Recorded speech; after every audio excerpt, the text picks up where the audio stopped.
committees of the National Government Constituency Development Fund laid on the table of this House on Tuesday, 24th June 2025, and the list is as set out in the order paper. Will as many as of that opinion say aye? Aye. Will as many as of the contrary opinion say nay? The ayes have it. Next order. Number 9, the Virtual Asset Service Providers Bill, National Assembly Bill number 15 of 2025. Resumption of debate. Okay. Yes, so Honorable Chematia Sergon was on the floor. She still had another 5 minutes. Is she here? No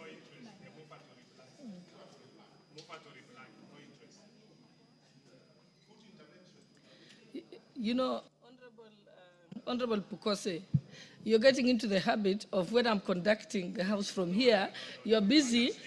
Yeah, yes, no, you've been doing that. You did that yesterday. Yes. So what you do, just be quiet unless I give you the floor. Yes. Yeah. Any members who want to contribute to this can put the intervention button. Press the intervention button. I can see Honorable Sir George Murugara. Did you want to respond to this? Honorable Murugara, did you want to respond to say anything? Okay. I see nobody on the intervention button. Yeah, so I'll allow the mover to reply. She was just here. Let's see.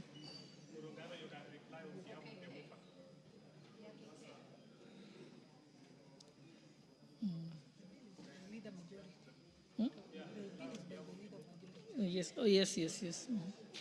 Honorable Murugara, you may reply on behalf of the Leader of Majority. Yes. Thank you very much, Honorable Speaker. Honorable Speaker, I wish to thank every member who made a contribution to this bill, the Virtual Asset Service Provider Bill, which is in the respect of service providers when it comes to virtual assets, and we all know what virtual assets are in modern day economy. The debate was lively. I think we've made it clear now how you can actually become a service provider when it comes to these virtual assets. This is a law that is going to be very helpful when it comes to matters dealing with virtual assets in the country. Just like the rest of the world, Kenya must move forward and recognize the fact that there is a lot to be done when it comes to virtual assets. With those remarks, Honorable Speaker, I beg to reply.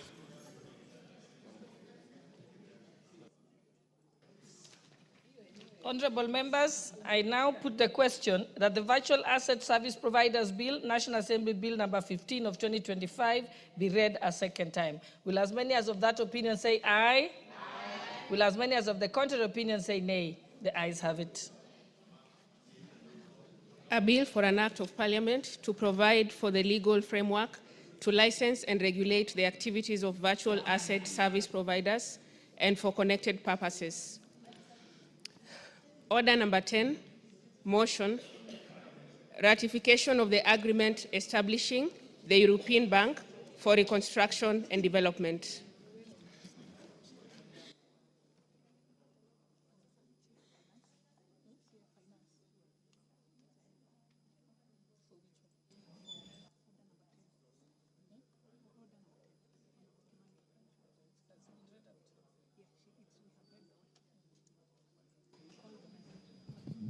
He's not here.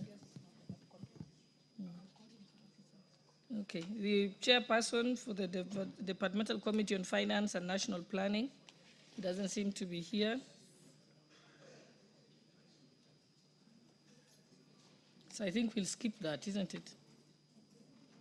Because the chairperson is not here unless he's designated someone else.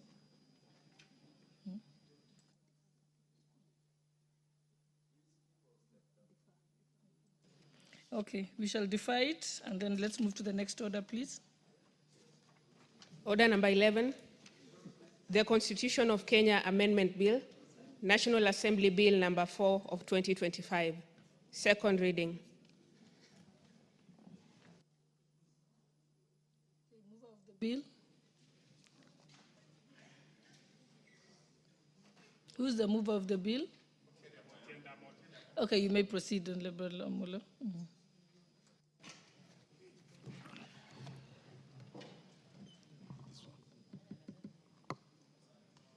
Okay. If it is. Thank you, Madam Speaker. Madam Speaker, I wish to move the bill as per the order paper, and in so doing, I want to say the following. Madam Speaker, first of all, this bill is one that has seen contributions for the last 4 months. As per the Constitution, a bill to amend the Constitution, and as per our standing orders, cannot... Honorable Omolo Otiende, could you just move it first as is on the order paper? Thank you, Madam Speaker. Madam Speaker, I wish to move... I don't have the order paper. Could I get a copy of the order paper? Jack, get for me the order paper. Give him the order paper.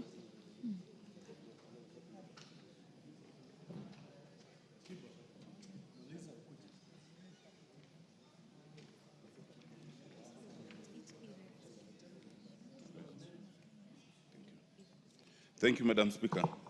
Madam Speaker, I wish to move that the Constitution of Kenya Amendment Bill, National Assembly Bill number 4 of 2025, be read a second time.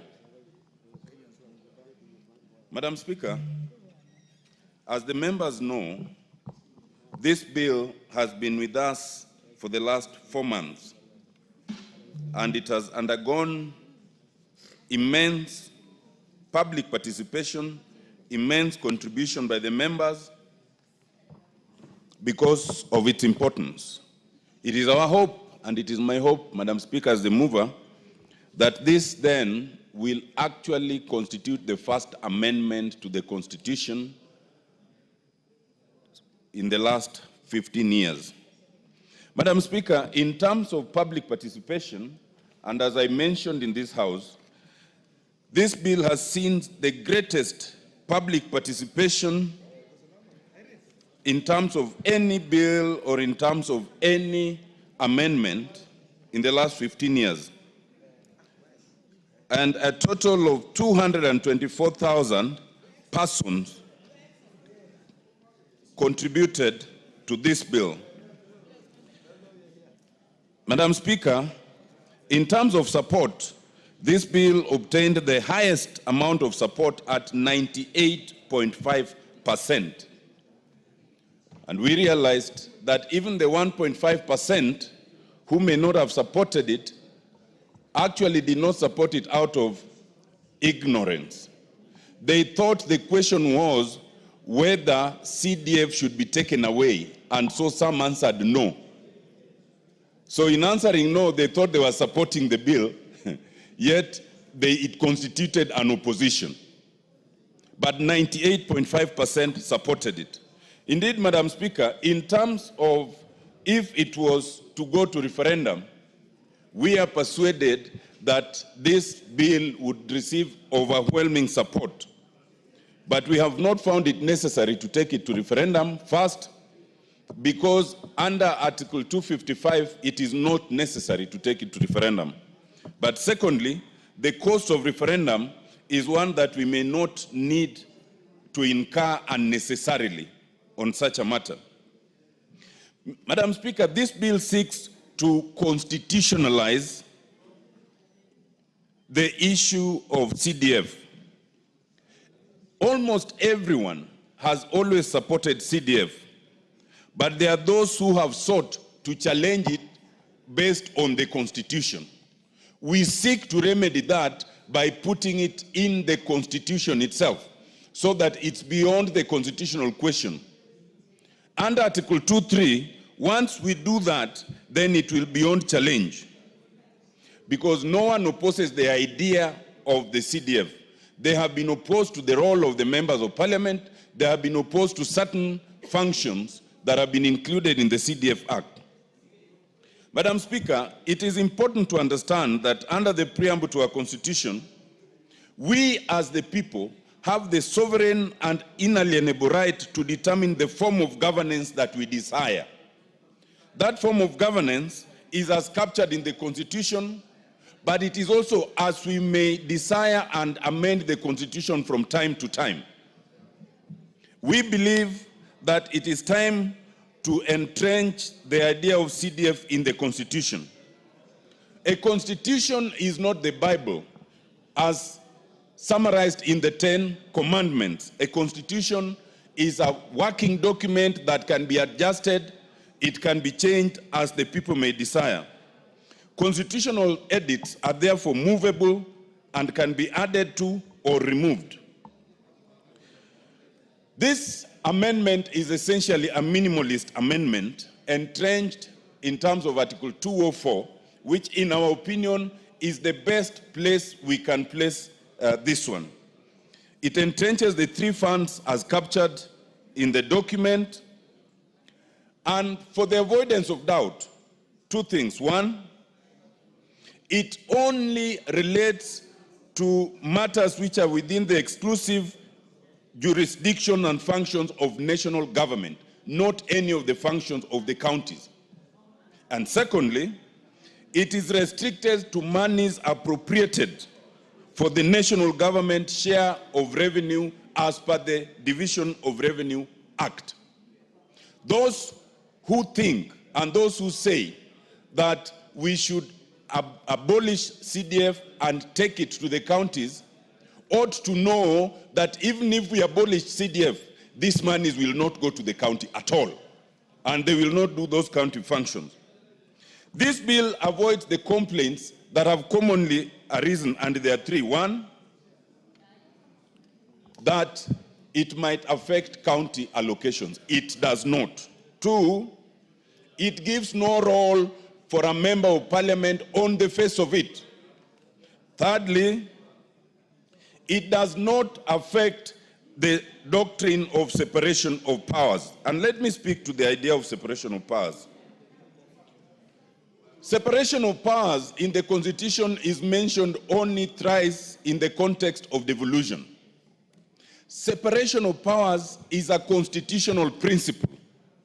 It is necessary, but it is not absolute.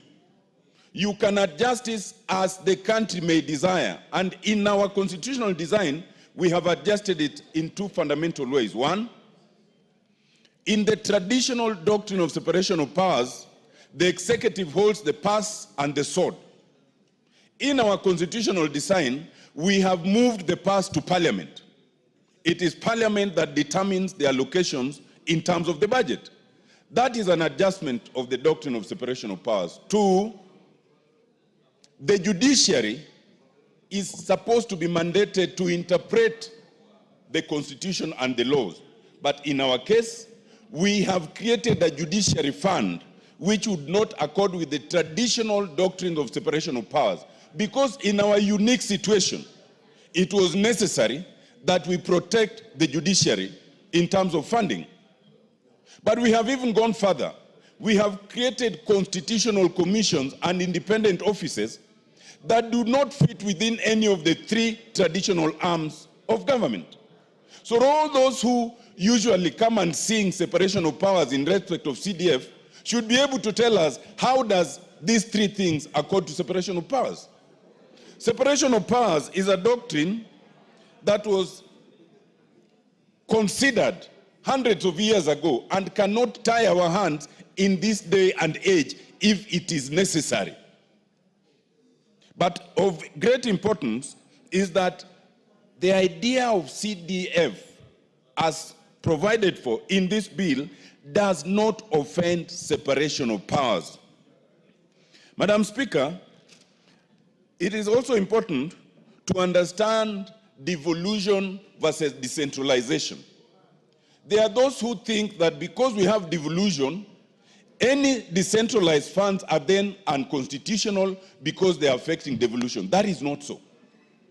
A keen reading of Article 6 and Article 10 requires that even those functions given to national government need to be decentralized.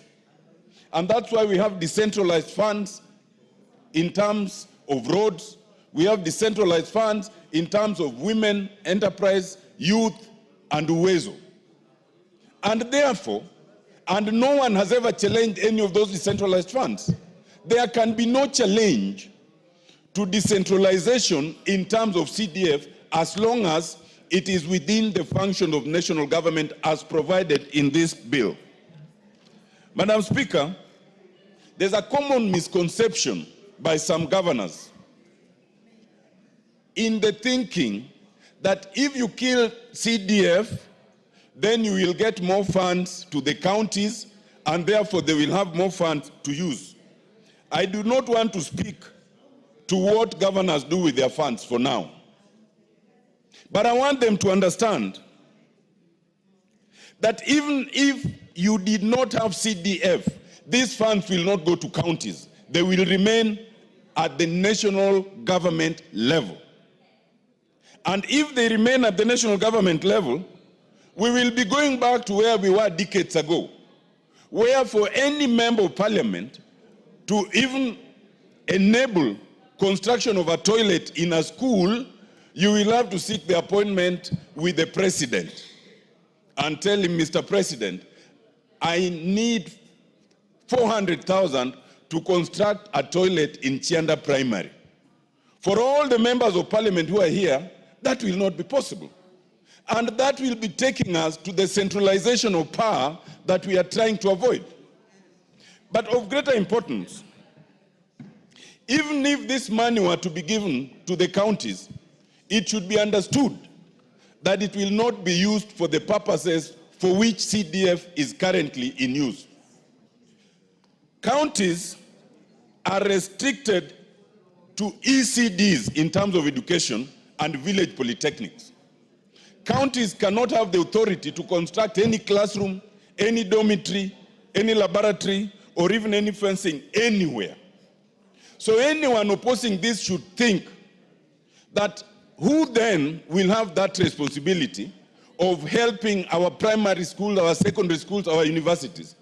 It should be understood that the bursaries that we are currently providing for within CDF will not be given by the counties. Counties cannot give bursaries beyond ECD and village polytechnics. And in fact, as we speak, there's a High Court order stopping counties from issuing any such bursaries. It should be understood that the effort that we now have of helping the judiciary help Kenyans access justice by constructing courts will not be possible. As we speak, about 40 courts have been constructed through the use of CDF, the first of which I am proud was in my constituency in Rarieda. It should be understood that counties cannot help in construction of police stations because police stations in terms of security belongs to national government. It should be understood, Madam Speaker, that the idea of solarization of energy that many constituencies have undertaken in schools will not be possible. In terms of fishing, and because I come from a fishing community where we even provide for speedboats and all through the committee, that will not be possible.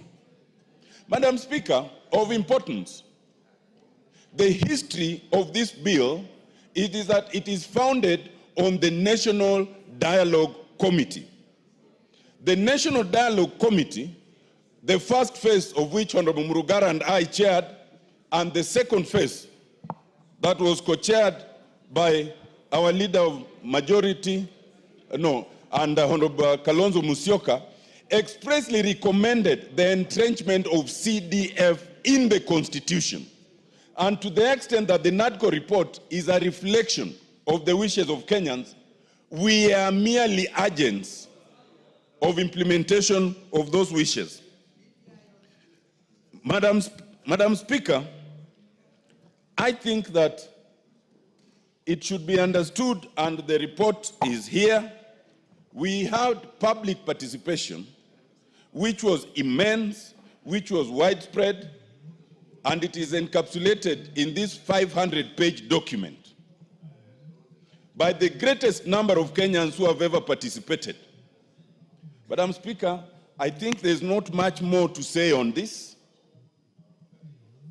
except to say that it is in keeping with the wishes of Kenyans. It is in keeping with the doctrines of constitutionalism. It is in keeping with the desire to decentralize power in terms of what we have called imperial powers of the presidency. It is in keeping with the service to our constituents in terms of representation that the National Government Constituency Fund should be entrenched. And we have studiously avoided use of the word development because some people have an issue with the idea of development. We are focusing on decentralization of the funds and the functions. The details of how all these three funds will be implemented will come in subsequent legislation. There can be nothing unconstitutional in terms of entrenching these funds. Madam Speaker, I wish to call upon the Honorable George Murugara to second. Thank you, Madam Speaker. Honorable Gigi Murugara. Thank you very much, Madam Speaker. Madam Speaker, as I stand to second this bill, may I thank the Honorable Otiende Amolo, Senior Counsel, for many things he has done, which are positive as regards the Constitution of the Republic of Kenya, which we enjoy today, and especially the fundamental freedoms that we see in the country, including what was being exercised yesterday, although it may have gone overboard from the provisions we have in the Constitution. Honorable Otiende Amolo was actually an expert when we were promulgating the 2010 Constitution. He was in it. It is in his fingertips. And therefore, when he speaks, the Constitution of Kenya speaks. Honorable Otiende Amolo was one of the beneficiaries of the new Constitution 2010, as it brought him to Parliament as a fresher. And again, he was able to be a proponent of the various laws that were to be made under that particular Constitution. And most of them have actually been made already, they've been enacted, and they are acts of Parliament which we are relying on as part of our law practice. Honorable Speaker, a myriad of cases have faced this House, the National Assembly, the members of Parliament, as regards the National Government Constituency Development Fund as it stands today. We know very well some of those cases are by the detractors of the people and against the will of the people of Kenya. In fact, we have done a public participation regarding this proposal, which again is being moved by Honorable Otiende Amolo. It is likely to be the first successful constitutional amendment in the country after 2010. So Honorable Otiende Amolo again goes into making history that he has amended a document that he actually proposed at that particular time to the benefit of the people of Kenya. If anybody thinks you can go against the CDF as it stands today and what we are intending to entrench in the Constitution, let us go to a referendum and you will see this is going to receive the highest number of positive votes, more than any other person or more than any other proposal. The net effect is this: Kenyans are fully in agreement with what this House is doing, which is to actualize in law, in the good norm of the country, the highest law on the land, that CDF now needs to sit pretty in there against any challenges by detractors, including the so-called Council of Governors. Let us solve this problem once and for all, honorable members. There isn't anything new we are going to say today, apart from speaking even on behalf of the women members of Parliament in this country, in this House, that the Affirmative Action Fund, which we are also entrenching, need not bring you any worries, because there is a provision for national legislation where the money is going to be split, and not any other money, the money belonging to national government. We are not touching the county allocation. We are not touching any other money. It's purely after division of revenue, we go to the part that is going to national government so that these monies are divided as appropriate. The same goes for the Senate Oversight Fund, which even if they have any issues, we would tell them, let us pass this constitutional amendment. If there are any issues, we will be going to that as soon as we have the three funds entrenched in the Constitution. The Gen Zs usually talk about positive vibes. That is, positive attributes regarding a particular subject. As far as CDF is concerned, we have a lot to say, which we would call positive vibes. What has CDF done in this country? And again, we repeat, CDF has nothing to do with individual members of parliament in this house. CDF is run by an independent board away from us. At the local level, we do have what is known as the CDFC committee, a committee formed by the board itself, brought to this house, approved, and gets to work. This morning, we have just approved certain CDFCs for certain constituencies. Members of parliament from those constituencies had no role to play, and therefore, nobody, not even our courts, not even the Senate, not even the executive, should ever try to attribute CDF to members of parliament. As soon as we pass this, let's move to national legislation. It is here that we will determine the percentages of the national government revenue which will go to the three funds. This is going to be fair, it's going to be just, and we will bear in mind the fact that if you want to see development today, look at CDF. I can assure you, we have counties, including my own county, Tharaka Nithi, that will receive not less than 6 billion. But compare the little I get, the little the other two members of parliament get, and you will see that we outshine the county government in spite of the small amounts of money which do not exceed anything. And we will bear in mind the fact that if you want to see development today, look at CDF. I can assure you, we have counties, including my own county, Tharaka Nithi, that will receive not less than 6 billion. But compare the little I get, the little the other two members of parliament get, and you will see that we outshine the county government in spite of the small amounts of money which do not exceed anything that more than 450 million for the three constituencies.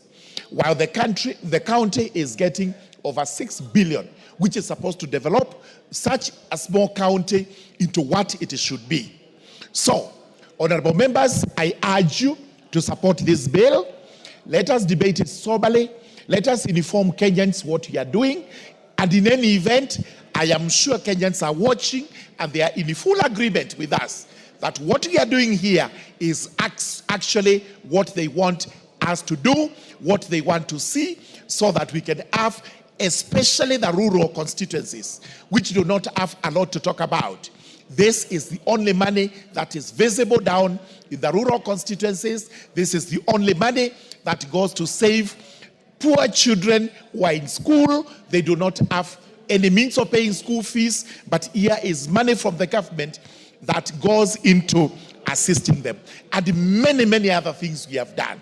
Let it be bursaries, let it be classrooms, let it be chief's offices, security police posts. We have done all these so that Kenyans can enjoy services closer to them. I agree with Honorable Tiende Amolo. We have even gone on to build courts so that we can bring judicial services closer to the people. All this is not done by members of parliament. We are only oversighters. Our work is to oversight. What happens? It is an entity known as the Constituency Development Fund Committee that does everything. Ours is to oversight, is to ensure that the monies are actually spent as budgeted. With those very many remarks, allow me, Madam Speaker, to beg and second this particular bill. Thank you very much, Honorable Speaker. Very well. Honorable members, I therefore propose the question that the Constitution of Kenya Amendment Bill, National Assembly Bill number 4 of 2025 be read a second time. Honorable Rindikiri Mugambi. Thank you, Madam Speaker. I rise to support this bill, and I want to congratulate the mover for articulating the issues of law surrounding this bill. Madam Speaker, if there is any activity that is close to the people, that binds the government and the people together, is CDF. The Gov, binding our dear women folk in this country because of what our women reps are doing in this country with that fund. Madam Speaker, we know for sure the senators are very keen to enhance their oversight responsibilities at the county. I therefore stand to support this bill because by so doing, we will be acknowledging what the Kenyan public did during the public participation. Madam Speaker, during the public participation, in Bode constituency, for example, where I come from and I represent, there were only 2 people who opposed the enactment of this amendment. Why? 2 of them were activists who did not understand the difference between decentralized funds and the devolution. And I want to thank Honorable Tieda Molo for setting the record straight, and I'm sure I'm going to give the answer to those 2 specific people. Madam Speaker, CDF has performed since inception marvelously very well. Madam Speaker, we are beneficiaries of the CDF in this House as members of Parliament. Mr. Speaker, through CDF, the families that were not able or are not able to educate their children, they have survived through CDF. Madam Speaker, this is the best managed fund as far as I understand. Madam Speaker, CDF is run by a committee, and each project is run by a project management committee who are representatives of the people. So the members of Parliament are not there. We only go to oversight. But we are also members of the public in our own light. And therefore, we are very keen to see that it becomes successful. Madam Speaker, the Public Works is always investigating how these projects are being implemented, whether they are quality projects or not. Madam Speaker, this is the fund that is audited by 2 arms, internally and also externally. And these reports are brought to this out, Madam Speaker. So this is a well-structured fund, and Kenyans are saying, please, let's enact it in the Constitution so that they are sure, because any other money they are not very sure of. Kenyans are very sure of GOV, they are very sure of national CDF. And just like the mover has said, we are not using the devolved funds. This money is being appropriated here, and is being monitored from here, and is being evaluated from here. So, Madam Speaker, it is very long for anybody to oppose the amendment, Because if we drop this, for whatever reason, which I don't think whether it is going to be dropped, is going to pass anonymously, we are giving Kenyans an opportunity to enjoy the national government services. And that's the bottom line, in whatever we do, in whatever we say. The people of Bole are very clear. They have sent me with a message that even if it is a referendum, they will participate and they will pass the bill, the amendments. And I want to believe the other members equally have been sent with the same message. So, Madam Speaker, without wasting a lot of time, I stand to support this amendment, and I have now on record that I've delivered the message of the great people of Bori to this parliament that the national CDF should be enacted fully as per the proposed amendment. I thank you, Madam Speaker. Honorable Adan Kainan, member for Eldas. Thank you, Madam Speaker. Madam Speaker, from the onset, allow me to thank the Honorable Engineer Muriuki Karue, the father of CDF, for having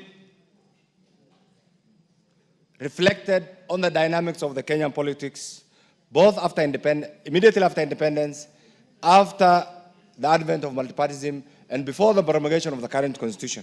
Madam Speaker, for those of us who are in Parliament, at that particular time when the government used to be here, there were three things that used to dominate the flow of the House. A member of the back bench will ask a question to a senior minister on a development project in his constituency. And the answer used to be, these projects will be funded when funds are available. And I want you to note, when funds are available. That is the first thing that motivated Engineer Karue. Remember that particular time also, our politics, as usual, was tribal, regional, and with all its characteristics. And meaning, therefore, when you are on the other side of the government, development was highly politicized. And therefore, the Honorable Engineer Karue decided to politicize development in its entirety. That's why he brought CDF. And greatly, I'm privileged to have represented two constituencies, the larger Wajir West and the last constituency. But before even I go that, the third component that characterized the 8th Parliament and before was also, Parliament was an appendage of the executive. So we had three things, and I want to tell colleagues who are new to the House. Remove the Parliament from the ambit of the executive, bring it to within the domain of members of Parliament themselves. We succeeded in forming PSC. That was the first attempt. The second attempt was to erase that phrase of funds. These projects will be done when funds are available. We brought that aspect to the members themselves through NCDF. And the third thing, Madam Speaker, was to set ourselves, the truth shall set us free, to allow ourselves, members of Parliament who have been demeaned at that particular time. You know the history? Every Thursday, members used to congregate somewhere, and you know the corners. That has also been removed. I want to tell you today, this is your time, and I want to thank also the Honorable Otene Amolo, the Honorable Chepkonga, and all the other great brains who have persistently pushed for this constitutional amendment.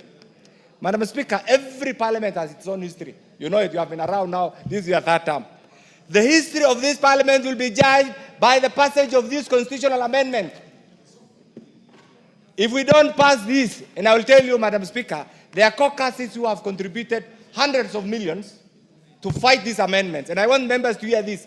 There are caucuses that have contributed tens of millions to fight four things. To fight equalization, they have succeeded. Equalization is no more. And even those of us who fought for the inclusion of that particular clause today, we are ashamed. 12, 13 years after the promulgation of the current constitution, there is nothing tangible that we can say is a product of equalization in our regions. The second bit, Madam Speaker, out of ignorance, they have decided to fight NCDF. And I'm glad that Honorable Amolo has alluded to this. I want to ask them wherever they are. NCDF is not going to get even a fraction of the devolved funds. It's going to get, the allocation is already provided, the formula is already provided for. The third thing that they have done, they are against the empowerment of our county MPs, the NGAF. What is more important than empowering our county MPs? They represent constituencies, And the framers of the current constitution were not fools to have special seats for our ladies. Those who are fighting the enactment of these are, remember, they are fighting the majority of the Kenyan voters who are the women. The third thing, Madam Speaker, is to create an illegal niche for one of the houses. That doesn't, it will only come. I am a fervent supporter of the Senate. But we must also support and believe in the constitutional role of each of the houses. We shall not allow anybody to demean the role of the National Assembly, just like we will not allow anybody to demean the role of the Senate. That is constitutionally enshrined. Madam Speaker, the other piece that we must also understand is why did we move, in the governance history of this country, we have had different stages of attempting to decentralize development. When you decentralize development, Madam Speaker, there are a number of things that come to the fore. One, we have political decentralization. We also have administrative decentralization. We have the DOs and this. In the politics, we also have the counties. But we have economic decentralization, Madam Speaker. And this is one area that also CDF also comes in. And what is the essence of this, Madam Speaker? Is to do away with something called disintermediation. Meaning, therefore, the different layers, and you can see the level of corruption, the level of incompetence, the level of bureaucracies, to remove that intermediation, Mr. Speaker, so that the CDF funds go direct from the national coffers to the constituency. And that spurs development, that brings about equity, that brings about development. And I want to ask you members, can you imagine, just reflect on your constituency, and I will tell you this. I was a young member of parliament when I was first elected, on an opposition ticket during the Kanu time. My constituency then, Wajir West, didn't have even a single secondary school, Madam Speaker. It took me almost a year through Harambes to come up with a first secondary school. But since then, you can see it's obvious. Through CDF, you get the same development. I want to ask you, and I want this to go also on record, those members of the current National Assembly who will not be available for the passage of this constitutional bill, as the father of this house, I shall take the trouble of naming you and shaming you as people who are not pro their constituency development. We want you to cancel all your assignments wherever you are. Come and vote for this critical motion that will continue to empower the local people. Madam Speaker, I want to say this. CDF or NCDF remains the most popular development agenda in our country. And that has clearly been demonstrated by the public participation. Who is anybody else to fight NCDF?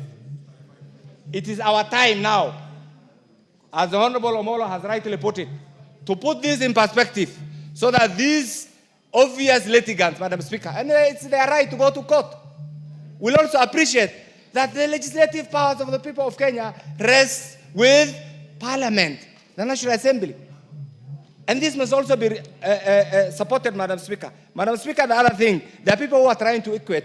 There's a policy called the pork barrel policy in America, in the Congress. Ignorant people who do not understand the legislative history of Congress have equated NCDF to pork barrel policy in Congress. No, I want to tell them and I want to educate them. The pork barrel policy came up as a result of the end of the Second World War, Madam Speaker. It's one of the tools the congressional great minds have used to allow the member, a congressional person, leader, to have certain oversight funds at their disposal, not managed by the congressional leader, but managed by that office to deal with certain emerging pertinent issues in that particular congressional district. But CDF is completely different. CDF is not managed by the Member of Parliament. The Member of Parliament remains just the MP for the constituency. But this is managed by an entity, a legal entity called the National CDF Board, through their own structures. Where does the Member of Parliament come in? And therefore, there's no correlation, there's no semblance between pork barrel policy in Congress and NCDF. And those who want to equate this are ignorant of the history of Congress, are ignorant of the history of NCDF, and are also have not applied their minds to the true intention of NCDF, Madam Speaker.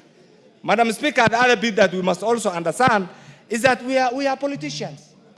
I am a politician in every aspect. I think politics, I sense politics, I reflect on politics, Madam Speaker, and I act politically. Nobody shall intimidate you.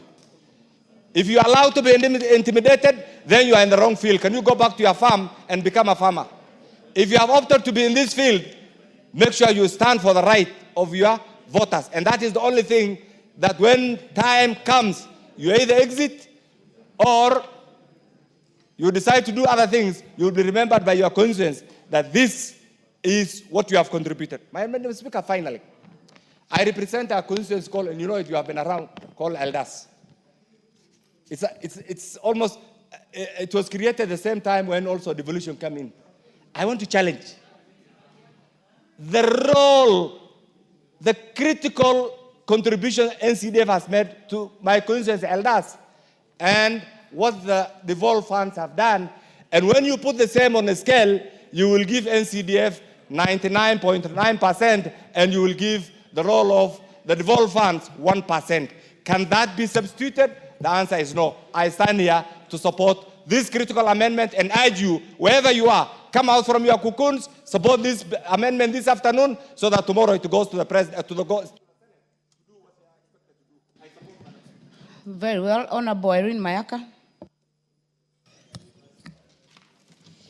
Thank you, Honorable Speaker. Honorable Speaker, I also stand to support this particular amendments, which includes Section 204, Part A, B, and C, that seek to entrench the National Government Constituency Fund, the Senate Oversight Fund, and the National Government Affirmative Action Fund into the Constitution. And Honorable Speaker, I do this because, one, I have witnessed what CDF has been able to do for our people. I have witnessed what CDF has been able to do, even in the security space in terms of improving the police stations. And I've also seen, Honorable Speaker, what it has been able to do in terms of improving the infrastructure of our schools and also access to bursaries for our students. Honorable Speaker, I have also had the privilege of visiting some of our women representatives when they are launching and giving projects and equipment to support women, to support persons with disability, to support the old people, and even to support the youth. And therefore, Honorable Speaker, this is one very important entrenchment into our Constitution that I feel that we should all support. And if we saw what happened with the public participation and even the report from the committee, it received a lot of overwhelming support from the people of this country. Honorable Speaker, CDF projects are some of the projects that are very visible over and above any other project. Not even the county government projects have been able to have this a similar visibility as what CDF has had. And Honorable Speaker, it is very important for us to also just let the country know, because there is this assumption that CDF is money that goes into the purse of a member of parliament. That is not the case. What members of parliament do, and it is the role that we have in this constitution, is that we oversight, represent, and legislate.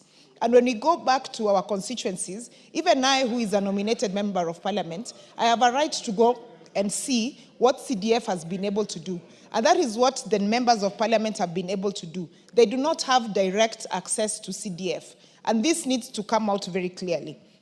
Honorable Speaker, it is also very important to put it out there, and the mover of the bill did mention this, that even if this money that is actually gotten from monies appropriated from the government share of revenue as divided by the Annual Division of Revenue Act of Article 218, it is very important to note that even if this money is not allocated to CDF or to NGAF or to the oversight fund for the senators, it is not going to go to any other place. This money will not help any other person. So it's very important for all of us to support that aspect again. And Honorable Speaker, I also just want to say this, because for our senators who are going to receive this oversight fund. This is really going to assist them because it's going to be a structured fund for them to be able to do their oversight activities, for them to be able to go to the different counties that they represent and ensure that county government monies are actually spent in the correct way. So this is important for them in that aspect. And Honorable Speaker, has been said, we do have the seats of the women representatives entrenched in the Constitution. It doesn't make sense to have women representatives in place and they do not have any funds to enable them to be able to perform any of the roles that are included for them under the Constitution. Because, Honorable Speaker, these very vulnerable and affirmative action groups, I'm talking about the women, the persons with disability, and the youth, if we are not able to ensure that they do have allocations to projects that can be able to assist them, then nobody will be able to be. Honorable Speaker, just the other day we were visiting Migori County, and I saw folks were being given tents and chairs.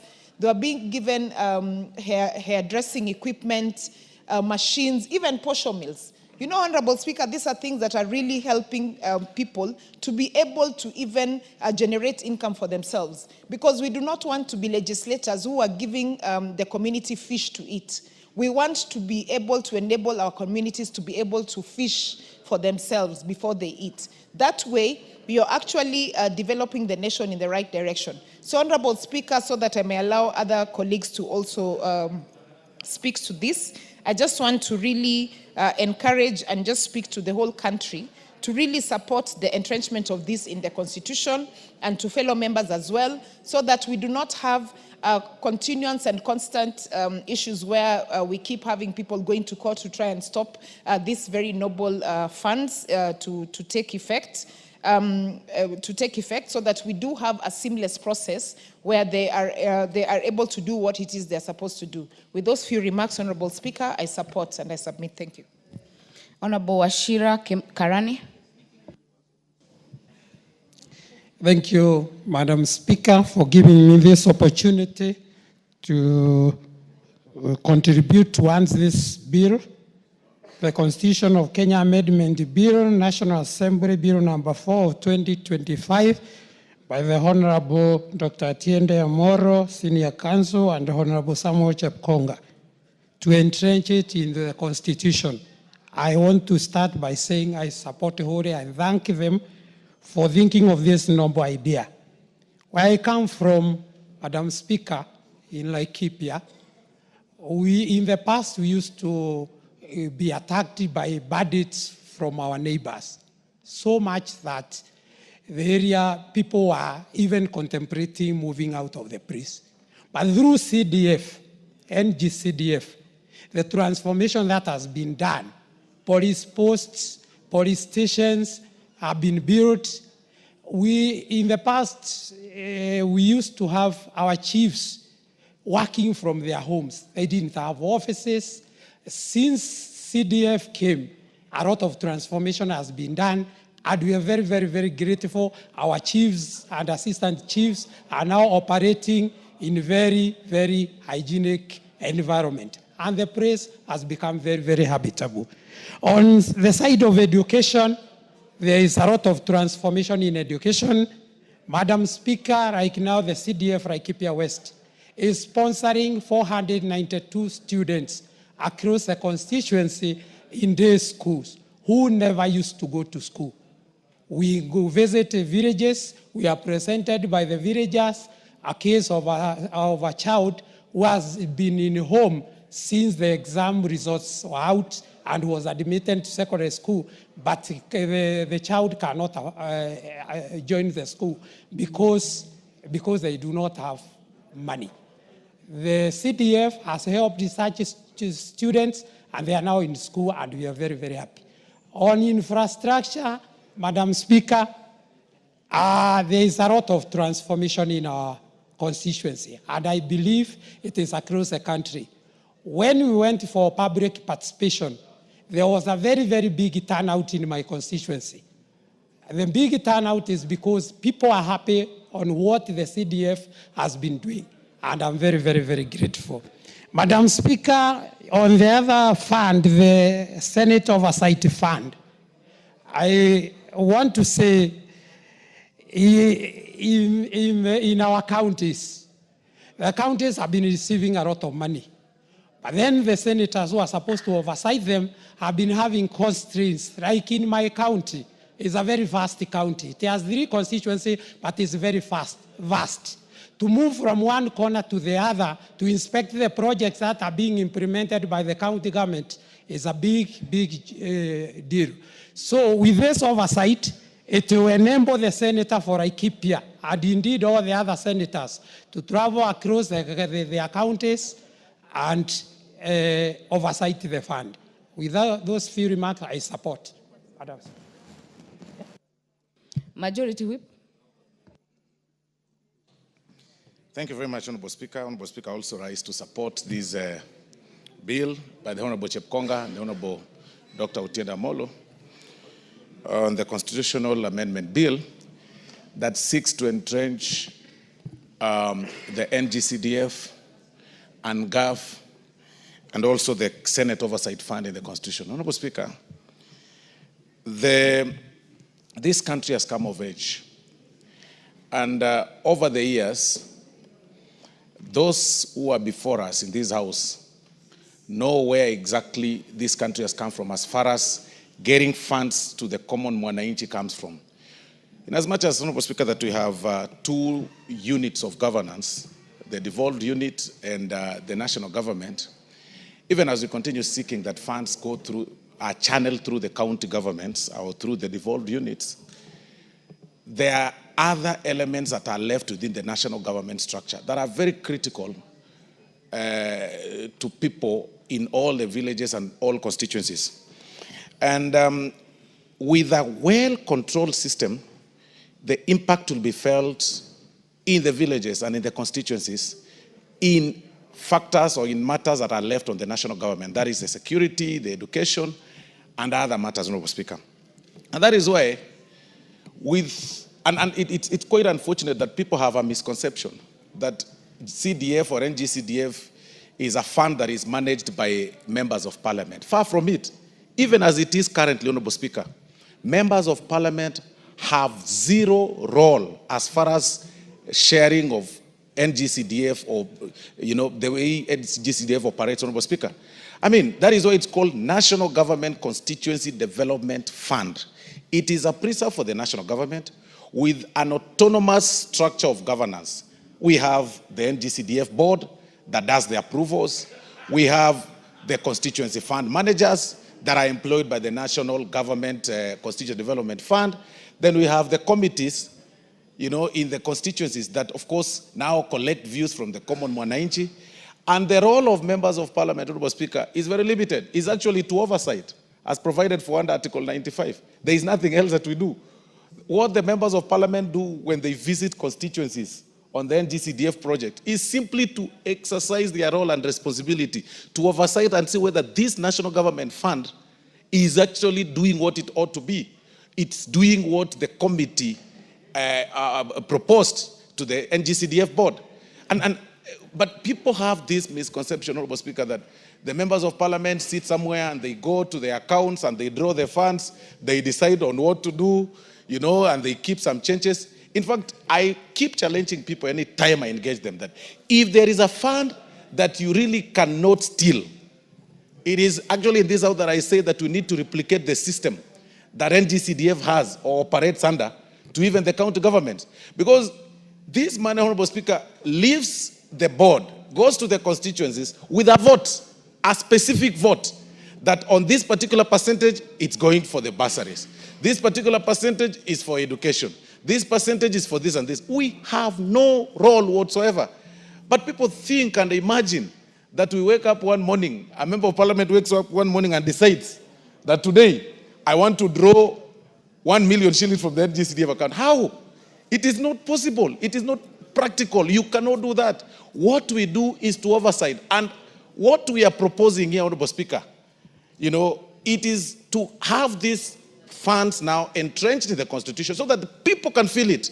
Honorable Speaker, when you compare, and I've always said this, when you compare resources when you compare the resources that are sent from the national government or through the devolved units and the NGCDF, you will realize, Honorable Speaker, that when you pass through the constituencies, every project done by NGCDF is visible. You see it. You see it. You can actually count and say, it has bought this school bus. It has done this. Some students have gone to school. Some people have, we have now police stations. We have, in fact, Honorable Speaker, some even do, like I saw Nairobi, Honorable Speaker, my former colleague, a member of this house, who left this house in the last regime, Honorable Speaker, was actually doing even swimming pools in Nairobi schools. And students have competed and even gone international through the swimming classes that they learned because the structures have been built. So, Honorable Speaker, this is the fund that is felt by the common mwananchi. When you compare every devolved fund, every fund that has left the national government, you will realize that this fund, Honorable Speaker, is so visible. And that is why some very weird quarters, Honorable Speaker, are viciously fighting that this fund does not get to the common mwananchi because they know that when it gets to the common mwananchi, they'll have no grasp. They'll have no ground to stand against, because people tend to fight for, they tend to oppress or suppress people so that they can be able to use them for their own ulterior motives, Honorable Speaker. But when this fund goes to the public, Honorable Speaker, it helps a lot. It elevates education. It's felt by the common mwananchi. And, Honorable Speaker, I am a living example, personally, of this fund, the NGCDF. When it was first introduced in this House, Honorable Speaker, I was in Form 1. I was in Form 1, Honorable Speaker. And the Honorable Mingo Magara paid my school fees, Honorable Speaker, through this NGCDF. That time the fees was about 3,000. And when I saw my name on the notice board, Honorable Speaker, I was very happy. Because I had dropped out of school. I had no money. I had started, Honorable Speaker, doing menial jobs in the villages. I had nowhere to sleep. I had nowhere to spend. So I really wanted to be in boarding school, Honorable Speaker, because there was no place I could live and, so that because I had nobody to cook for me. I had nobody to live with. And the Honorable Mingo Magara, Honorable Speaker, that time as a member of parliament, then it was not under the NGCDF board. It was quite a bit direct. Paid my school fees, Honorable Speaker, through this fund, NGCDF. Although it has, over the years, it has, been repealed now to what it is today. This is the time that this House needs to stand firm and support this particular bill so that this fund is felt, Honorable Speaker, in the Constitution. Then there is also the NGAF fund, Honorable Speaker. Honorable Speaker, women play a critical role in the societies. When you move around the counties, Honorable Speaker, you will actually see, in as much as the resources they get are meager, at about 6 million per county, or 8 per constituency, 42 million per county, or 50 or 60 million, you will see, we've seen water tanks, we've seen bursaries. They try to balance these resources and exploit them properly, and it's felt, it's quite visible compared to what we send in billions to the county governments, Honorable Speaker. If there is a fund, again, that we must support, that it should be raised even higher, it is the NGAF fund, even as we entrench it in the Constitution. So that you see it, it's practical. Honorable Speaker, we have water challenges all over in the country. We are not able to tap on natural, water that through the rains. But these ladies, the ladies that patronize this amount, Honorable Speaker, have been able to give tanks across the schools. Kids are not now being sent to, they're not being sent to the rivers, Honorable Speaker, for matters to fetch waters through the rivers and everything, because we are taking advantage of the rainwater, Honorable Speaker. So if there is another section of fund that we really must support, is the NGAF, that our gracious ladies have been patronizing over the years, Honorable Speaker. And finally, Honorable Speaker, when we talk about the oversight, the reason why the oversight, the Senate looks crippled, is because they are really not well resourced. You call governors who control billions of money to reprimand them. They look at you as paupers, and because you have nothing. Even going to the counties, Honorable Speaker, to see what the funds, the devolved funds are doing, is a challenge to the senators. They struggle to get to the counties. There is no special budget for that to go to the county so that they can be able to see. The other day I saw Senators, Honorable Speaker, in one of the counties when they visited some hospital, Honorable Speaker, and they really displayed quite disturbing images of patients sleeping, sharing beds, 3 patients, women sharing beds, Honorable Speaker, maternity wing. It's a very sad situation. We need to empower the senators. We need to give them the oversight fund so that when they see these things, Honorable Speaker, they can be able to work on it. So with those very, very remarks, Honorable Speaker, I beg to support and urge members to appear in the afternoon in large numbers and vote for this particular bill so that we can be able to see meaningful development in our society. Thank you very much, Honorable Speaker. Dr. James Nyikal, member for Seme. Thank you, Madam Speaker, for giving me this opportunity. Madam Speaker, this bill seeks to entrench in the Constitution the National Government Constituency Development Fund, the NGAF, and also Senate oversight. Madam Speaker, this CDF has done what has not been done by many, many other funds. But those who have been going to court on and off against this fund and the other decentralized funds, the argument is that this is actually against the devolution. But they should remember that the CDF is part of the national component of the revenue, so that when we are sharing, even if it was to be abolished, it would not go to the counties. It would still be part of the national government fund that will be used in the national government. Madam Speaker, people have talked about separation of powers. The role of MP, as we know, is representation, legislation, and oversight.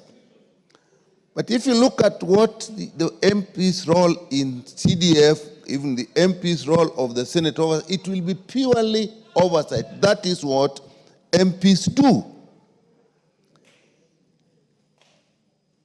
CDF itself has a clear structure where there's no participation by the MP, by the constituency MP at all. It has the national board, which is just representation like all other boards. And we vet the chair here, just like we vet the chairs for all other boards and all other sagas in the national government. So that is still part of our job as legislation. It has a constituency committee, and we really don't take part in the constituency committee at all in structural way. We may try like anybody else to see who gets there, but it's still in the hands of the deputy county commissioner. People apply if they're going to be members of that committee. The deputy county commissioner actually chairs the meeting, and then the people are picked. The member of parliament has no role at all. Madam Speaker, when you go to the project management committee, the PMC, in fact, that may be the reason why CDF is in particular, it's very, very popular. Because once the money gets to the constituency, the money coming to the constituency, it comes clearly what it is going to do, what vote is going to do. Earlier before that, of course, there is public participation where people decide what they really want to be done in their areas. And once that decision is made, the money that comes from the board comes directly for that. And when you go to the project management committee, the project management committee is actually purely the people, the constituents themselves. They are managing it, and this is one of the strengths of this fund.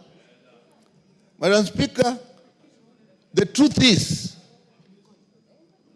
the MP has no role. In fact, if the deputy county commissioner, who is also part of this, if the the chairman of the constituency committee of CDF and the fund manager decide that you won't even know what they are doing, what role as an MP would you have? None at all. And actually, the truth is, this fund can run without the member of parliament there. So in that context, I don't see the issue that people have with it. And if you look, people say, oh, some people have claimed this is just pocket money for the members of parliament. How does this money even get in your hands? Once the money is gone to the project management committee, before the payment is made, members of the committee, and if it is a school, for example, and the head of the school is a secretary or chair of that committee, they are actually signatory. The MP is not a signatory anywhere at all. So I don't see why it is claimed that this is really money for the MPs. But why is it fund popular, Madam Speaker? One is access. There is no single fund that I've seen that actually the people have access to as much as a CDF. Madam Speaker, once there is a problem, maybe a school dormitory is banned or something, the members of the community will see the chair of the committee. They will sit. The MP has no role there at all. And once they sit and they decide, if you use the emergency component of this fund, the work will be done immediately. Which other fund I can ask, Madam Speaker, people will have direct access to like that. And when the work is going on, the people actually oversight the job. We know many people come to us, Mheshimiwa, this work is going on, we don't like the way it is going on.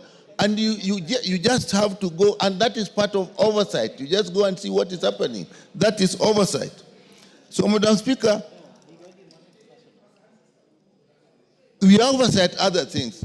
We have security. If a member of parliament actually meets with the sub-county security committee and needs to know what is happening, that is oversight. That is exactly how we relate with the NGCDF. If there is a program going on in education, even when exams are being done, members of parliament get involved on this.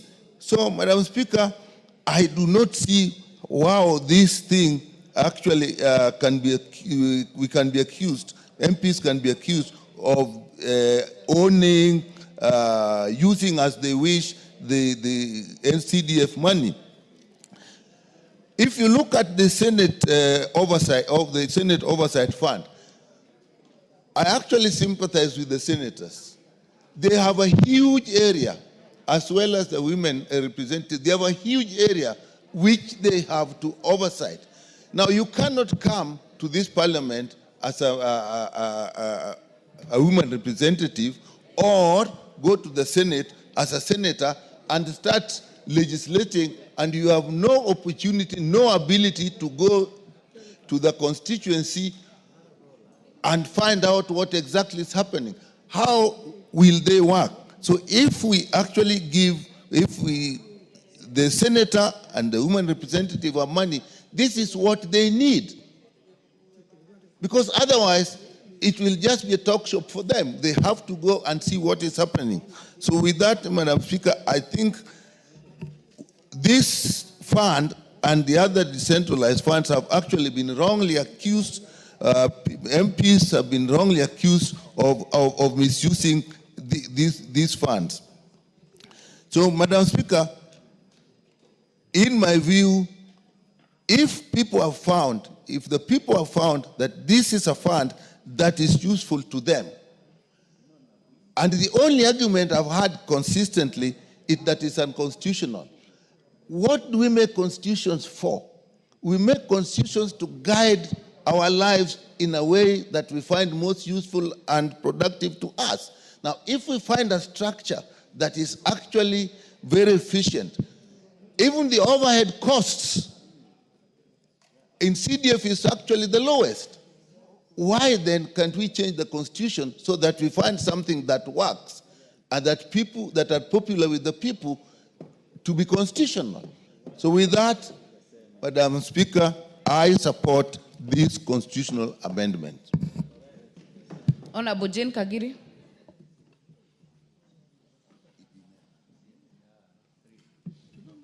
Thank you, Honorable Speaker, for giving me an opportunity to support this amendment. Honorable Speaker, as I support this amendment, it takes me back to when I was a young girl. And Honorable Speaker, I was very excited and wanted to go to a boarding secondary school. Unfortunately, in Laikipia County, in those years, we did not have a girls' secondary school that was boarding. So my parents had to take me to another county to study for my secondary education. Years later, I kept wondering what had caused us not to have schools in our area. Honorable Speaker, if you look at a county like Laikipia, we had been neglected for very many years, and we are one of those counties that seek for equalization because of historical injustices. Honorable Speaker, years later, CDF was introduced. Today, I can call CDF the equalizer in this country, because based on the efforts of the members of parliament who have been elected in Laikipia, today we can pride ourselves for having boarding schools in our county, both for the boys and girls.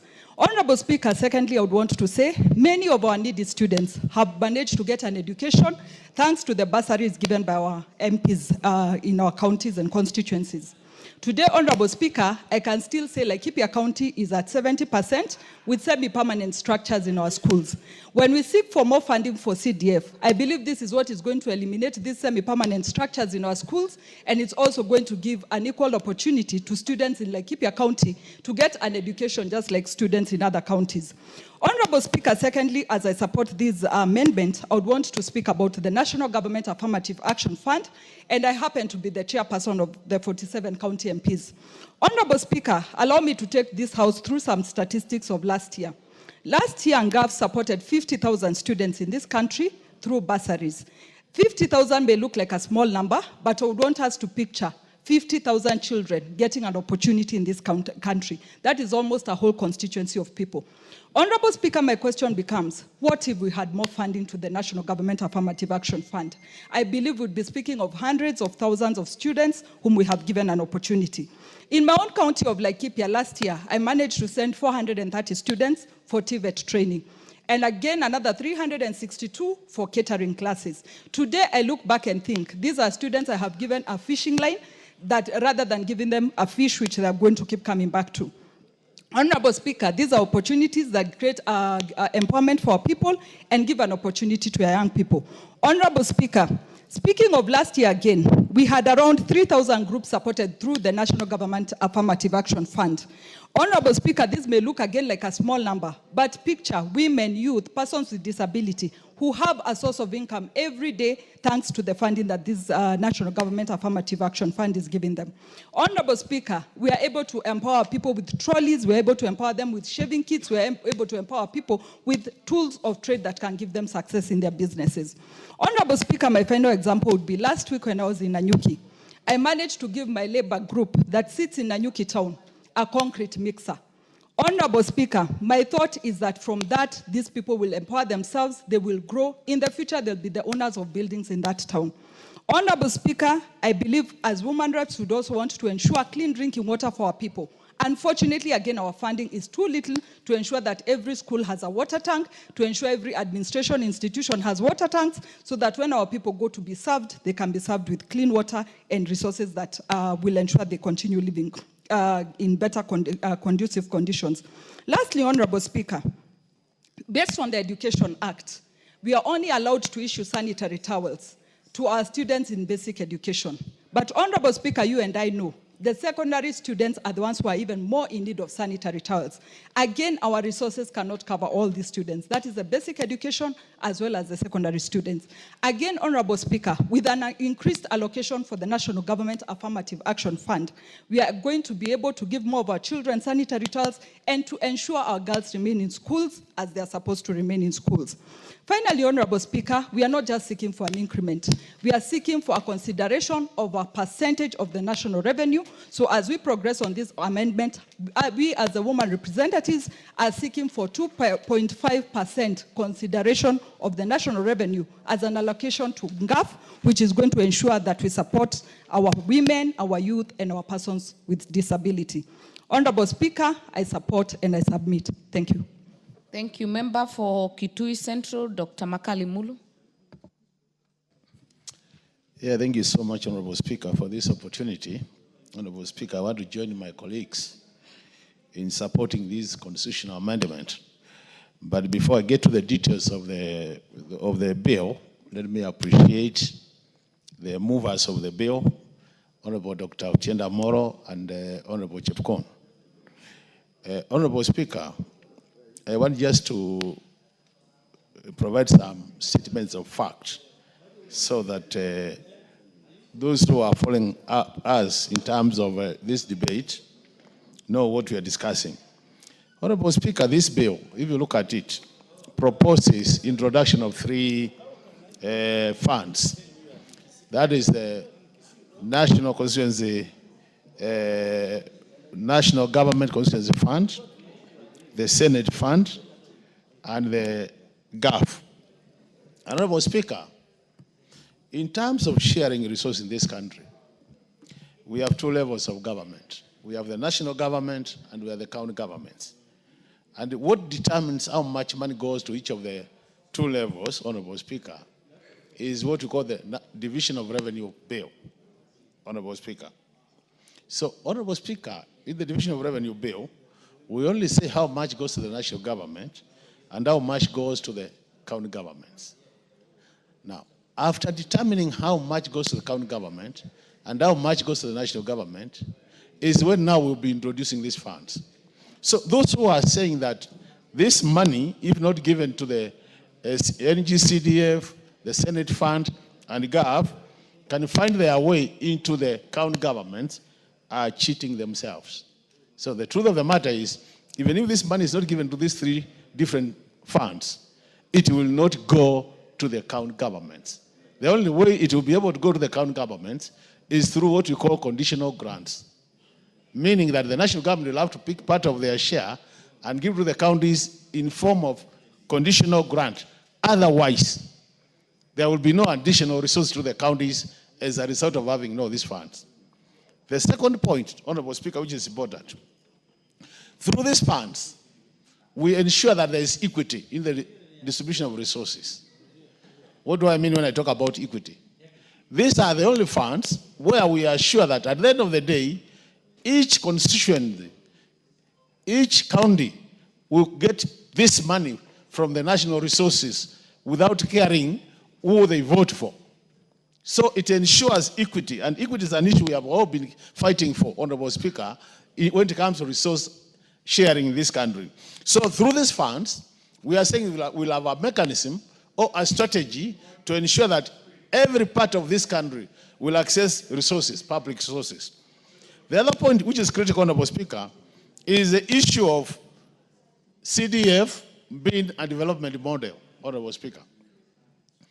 The truth of the matter, Honorable Speaker, is that if we were to assess the models we are using to deliver development into to this country, from more parts of this country, CDF is the best model. And that has been proved beyond any reasonable doubt, Honorable Speaker.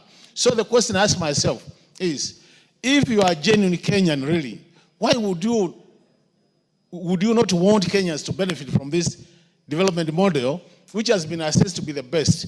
Best in terms of it has minimal recurrent expenditure, it has the highest development expenditure, and that means we are growing our economy. Honorable Speaker, the other point is this. If you look at the impact of this fund called NGCDF to Kenyans, Honorable Speaker, I want to tell you, in my constituency, I didn't mobilize anybody to go and say yes or no. But the numbers were overwhelming. People on their own choice decided to go out there and make sure that they say NGCDF must stay, because it has had the highest impact to our people in terms of educational, infrastructural development, in terms of bursaries to our students, and more so the needy students. And I want to specifically single out orphans in this country. Honorable Speaker, at the same time, this program called NGCDF has also assisted our security sector in providing the infrastructure for our security officers. So, if you look at the issue of highest impact in terms of positive impact to the Kenyans, this fund emerges as tops. And it's on the basis of that, Honorable Speaker, we are saying any right-thinking Kenyan should be able supporting entrenchment of this fund in the Constitution, because it will help more people in the country and improve the lives of our people. The other point, Honorable Speaker, is the issue of public participation. The current act, the current NGCDF Act, Honorable Speaker, says every 2 years you conduct public participation so that you are able to identify which programs and projects should be funded to benefit our people. So, matters public participation is required in our Constitution, Honorable Speaker. I also adequately catered for in these funds that our people are able to come up there and say this is what we want to do, and on the basis of that, you have targeted development, meaning you are funding what the people are saying is their priority number one in whichever location they are in. And that is on that basis, Honorable Speaker, that I support these three funds. So, Honorable Speaker, without really belaboring the point, we are saying that I want to urge my colleagues to support this constitutional amendment, and we can only prove that we are in support of this by availing ourselves in the afternoon, so that the required 2/3, Honorable Speaker, we do not even achieve 2/3, we actually achieve 100% in support of these three funds. That will help this country and will be moving in the right direction. So colleagues who are out there and who are watching us or listening to us, make sure by 2:30 we are all full house so that we support these important three funds. And by that time, Honorable Speaker, then we'll be helping this country. With this many remarks, Honorable Speaker, I support. Thank you so much. Very well. Honorable members, I see there is a lot of interest. Though we have 10 minutes per member, if we can try and shorten it, more people will speak. We cannot do that by the standing orders. It has to be personal conviction to take short time. Member for Kitutu Masaba, Honorable Gisairo. Thank you, Honorable Speaker. Firstly, let me start by congratulating and thanking Honorable Tiende Amolo and Samuel Chepkonga for bringing this bill to this House. Honorable Speaker, the Constitution of 2010 had very good intentions on devolution. However, it didn't foresee a point where we are going to create 47 demigods. People who control funds, but funds that does not reflect in the lives of the people. Honorable Speaker, the 47 demigods know that they cannot be summoned by this House. But they know they can be summoned by a Senate which has little or no say on the direction of whatever they do. The senators are not even able to know what actual projects are taking place in their counties. To a point, members of parliament are called by the constituents to complain about dysfunctional services in the counties, matters that should be handled by senators. It is in that spirit, Honorable Speaker, that we feel that the senators should get the Senate Oversight Fund. This will allow them to walk the streets of their counties, visit dispensaries and hospitals in their counties, visit primary schools with ECD classes to confirm whether those infrastructures are being done and done in the right way. As a House, we therefore have to support this provision to ensure that senators are well and properly resourced to oversight our 47 demigods. Honorable Speaker, resources will never be enough. We cannot reach everyone individually. And that is the spirit of having the National Government Affirmative Action Fund. To allow the women reps to identify and support vulnerable cases within our communities. The NGAF has done a commendable job. In my county, I've seen women groups, young people's groups being empowered to get their lives together. We've seen girls getting sanitary towels, things that we see that are basic, but millions and millions of our Kenyan youth cannot afford. Their parents are not able. GAF should not only be entrenched here, but the amounts should at least be doubled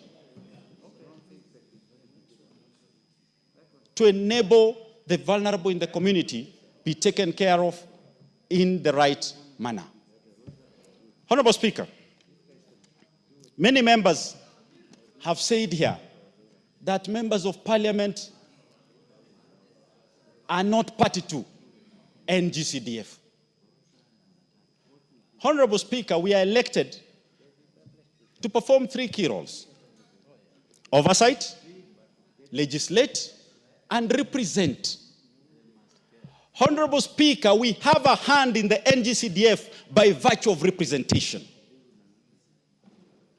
The 350,000 people of Kitutu Masaba will not face the fund manager, all of them at once. And that's why they've elected me as their leader to listen to them and represent them in different forums. I therefore play my role to represent them. They have a vision, but they cannot present that vision, the 350,000 of them. You therefore, as the member of parliament, you are the vision carrier for your people. We will therefore continue playing our role of representing our people to the board and to the CDFCs. Honorable Speaker, if there is a fund that is properly structured, I sit in the select committee of CDF. It is this fund. Money goes to the board. The board sends the money to the constituency CDFC's main account. From there, the money does not go to the contractor. It goes to the project management committee account, which has a representation of the local community where the project is going to be done. Those members of that community are the signatories. Honorable Speaker, this is the fund that touches the poor. It is the fund that speaks the language of the poor. Today, while we talk here, we are not talking as members of parliament. We are carrying the voices of the millions of the people we represent. Honorable Speaker, we will not allow that this country goes to a point where the member of parliament of Kitutu Masaba, who is elected on the opposition side, cannot be able to get classrooms for the children of Kitutu Masaba. We are not going to go back where we begged certain institutions for our people to get the very basic. Education is basic. Classrooms are basic. Bursaries are basic. We are not going to allow a point where we have to go back to nil, seeing loyalty for our people to get what is their right. NGCDF has brought equity to this country. NGCDF should be fought for by all of us and by the people who are forever taking it to court, who only appear in the villages carrying bottled water once in a blue moon to attend a funeral and cannot even sleep in those villages. We are the ones who carry those children of the poor, children who do not have pampers. We are the ones who carry them, look them in the eye, and see the dream in their eye. For those who sit in Nairobi, sit in the courts, well-ventilated offices, do not tell us what the people go through.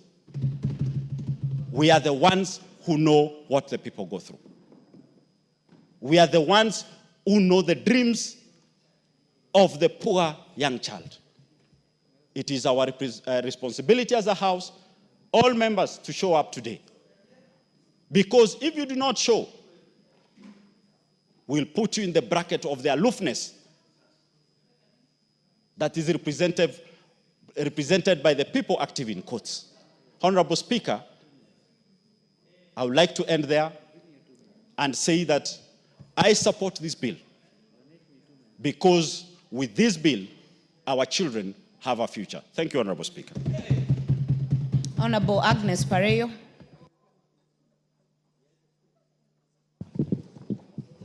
Thank you, Madam Speaker, for giving me this opportunity to contribute to the amendment, the Constitution of Kenya Amendment Bill. This amendment is going to help us or help the people we represent to make sure that they continue getting NGCDF. This is not money that is meant for the MP. This is money that has really made a difference in our constituencies. This money is seen like it is money that it is the MP that uses, but this is money that is run by a committee, a management committee with a fund manager, and they also use the public service officers, the public service officers and the community monitor and assure that this is money that is meant to them. When you look at our phones, we receive messages from students who are unable to sit for their exams because they know that this money is there and it is meant for them, and that money can support them in their education. So for me, I support the amendment of the bill, and I also want to say that this is money that is supposed and has really made a difference in our communities. This is money. If it were not for this money, most of my schools in my constituency would now have been closed for lack of toilets.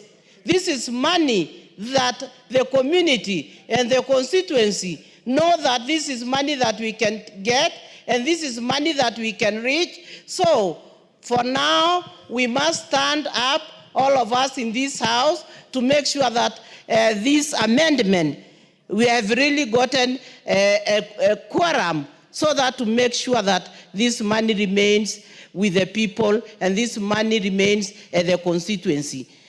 For the National Affirmative Fund, I also support these women. I pity with them because the area they serve is a very huge area. It is the whole county. And when I see them, giving water tanks, giving out the tents to the women, and they are always there for the bursaries, and the money they get is too little, and they still make sure that this money is felt in their county, in their, please protect me, don't confuse me. And so I support, and I also want to say that this money is not enough for them. This money should be added to the women so that they can manage this money, and this is money that women in our constituencies, in our counties are really feeling. The NGCDF money, affirmative action money, is money for the people. It's not meant for the MP. So I support the amendment bill and say that we should come out in large numbers with the members of parliament to make sure that we get the quorum to pass this bill. Thank you, and I support. Very well. Member for Kandui, Honorable Makali.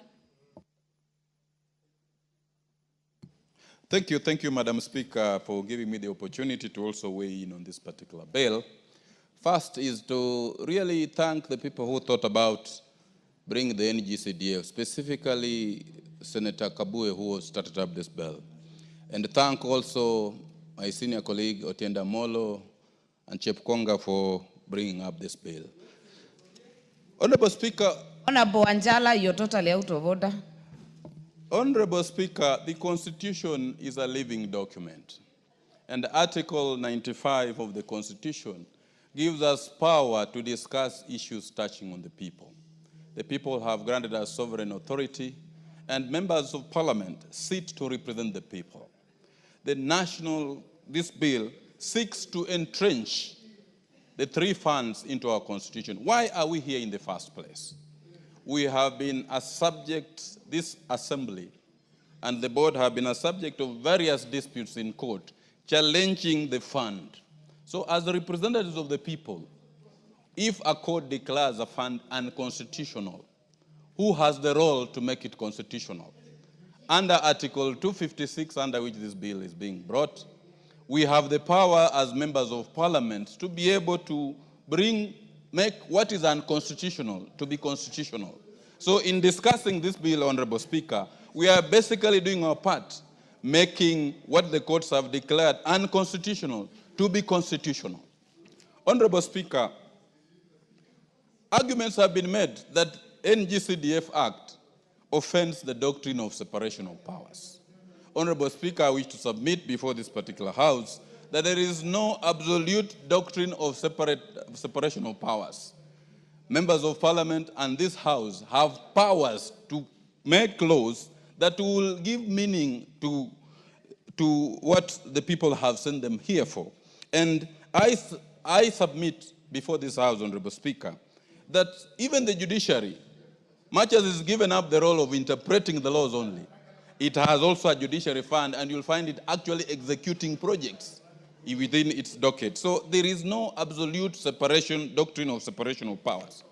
In also pushing this bill, Madam Speaker, you remember, Madam Speaker, we formed up the NADCO committee. The NADCO committee sat, and it took views from members of the public and Kenyans. And Kenyans were actually very, very clear that we needed to entrench these funds in the Constitution. So in moving this particular bill, Honorable Speaker, we are doing nothing outside the law. We are simply giving wishes to the wishes of Kenyans whom we represent here. And as is emblazoned here, we stay here for the welfare of society and the just government of the people. So we are giving effect to the wishes of Kenyans. Article 10 of the Constitution gives national values. And one of the national values is inclusion, equity, public participation. This bill, Honorable Speaker, we took it to the counties, all the 290 constituencies, and 98% of the Kenyans said we needed to entrench this bill, this fund into the Constitution, so that the naysayers can be given a break from taking this assembly and the board to the court each and every time over this particular bill. So we are giving basically effect to public participation, which is a national value. We are giving effect equally to equity, because all the 290 constituencies are beneficiaries of the NGCDF. And therefore, there is no constituency or there is no part of Kenya that is actually excluded from getting funds on account of NGCDF. So we are giving effect to inclusivity and ensuring that there is accountability. One of the critical things in this particular fund is that there is public participation at the grassroots. You remember, Madam Speaker, we used to have the focus on rural development, which failed during the Moi era. This fund is the only fund in which public participation is conducted at the rural level, at the grassroots level, and people give their views on the kind of development which they want to have. So it is a fund that really, Madam Speaker, we need to entrench up to give effect to the wishes of the Kenyan people who have elected us to be in this particular parliament. Honorable Speaker, there have been two agencies that have been fighting this fund, specifically the Council of Governors and the civil society. They have taken many matters to court in which we have been able to participate in. And their argument has been that we want to create a third level of funds, that there are only two levels of funds, of disbursement of government funds. That is the national government and the county government. We need to disabuse that particular notion that the funds that are allocated to go towards NGCDF are not from county funds allocated to the county governments, but are funds that are basically allocated to do national functions. And the NGCDF funds are basically only doing national government functions and not county government, and therefore there is totally no overlap at all. There has also been a misnomer, Honorable Speaker, that these funds are like loose change and pocket money for members of parliament. That is not true. members of parliament are far way removed. This fund is domiciled in the treasury. There is a board that manages it, and there are CDF committees at the constituency level, up to the PMC level in each of the constituencies. So this fund is not loose change for members of parliament, as has been indicated. What the members only do is to do an oversight, to ensure that these funds are spent in a better manner, so that they are not misused, and maybe just oversee how the projects are being done. So members of parliament, their only contact with these particular funds is for purposes of oversight. And finally, Honorable Speaker, we wish to state that in amending this particular constitution, we are simply giving effect to the wishes of the Kenyan people who have sent us here to represent them. As the public participation process clearly indicated that 98% of the Kenyans wanted entrenchment of these funds in the constitution. With those few remarks, Honorable Speaker, I beg to support this constitutional amendment and urge my colleagues to stand up to be counted and vote for this constitutional amendment that assists not only the poorest people, but it cuts across the entire Kenya, that assists both the underdeveloped and developed areas, so that we can have equity in our national development ethos as we move on as a country. Madam Speaker, I support this constitutional amendment. Thank you, Madam Speaker. Member for Bomachoge, Borabu, Nolfason, Barongo. Mheshimiwa Nolfason, Barongo. Thank you, Madam Speaker, for affording me this opportunity to also contribute in support of this constitutional amendment to ensure that we secure the gains that we have made as a country in terms of development. Madam Speaker, last year, I had the good fortune of attending the 20th anniversary of the Constituency Development Fund. To understand why this fund is very important and must be now entrenched in the Constitution, we listened to a tale by the former Member of Parliament for Olkalau, Honorable Muriuki Karue, who got frustrated trying to get development for his constituency. And every time he went to the treasury, he was told that his constituency will get development when the funds became available. His frustrations were arising from the fact that in his constituency, students were learning under trees. And today, Madam Speaker, there are in so many constituencies schools that have dilapidated toilets, and some of these schools are threatened by devolved units of closure because they do not have decent toilets. Madam Speaker, if we do away with CDF, Harambes will be back in full swing. We will now be required to conduct Harambes to be able to educate children, which is against the spirit of the Constitution in Article 43, where every Kenyan has a right to education, and also Article 53, where every child has a right to access free education, and that education should be compulsory. Madam Speaker, why should we take the responsibility of educating our children back to the public? The public right now is stretched financially. We are struggling, the Kenyans are struggling to put food on their table. It will be the wrong time, Madam Speaker, to take away this fund, because this fund has subsidized education for their children and assures their children of a better future. Madam Speaker, if we take away this fund, most of the ills that have bedeviled this country will be back. We will be back to making sure that we will be back to politicizing basic services for Mwananchi.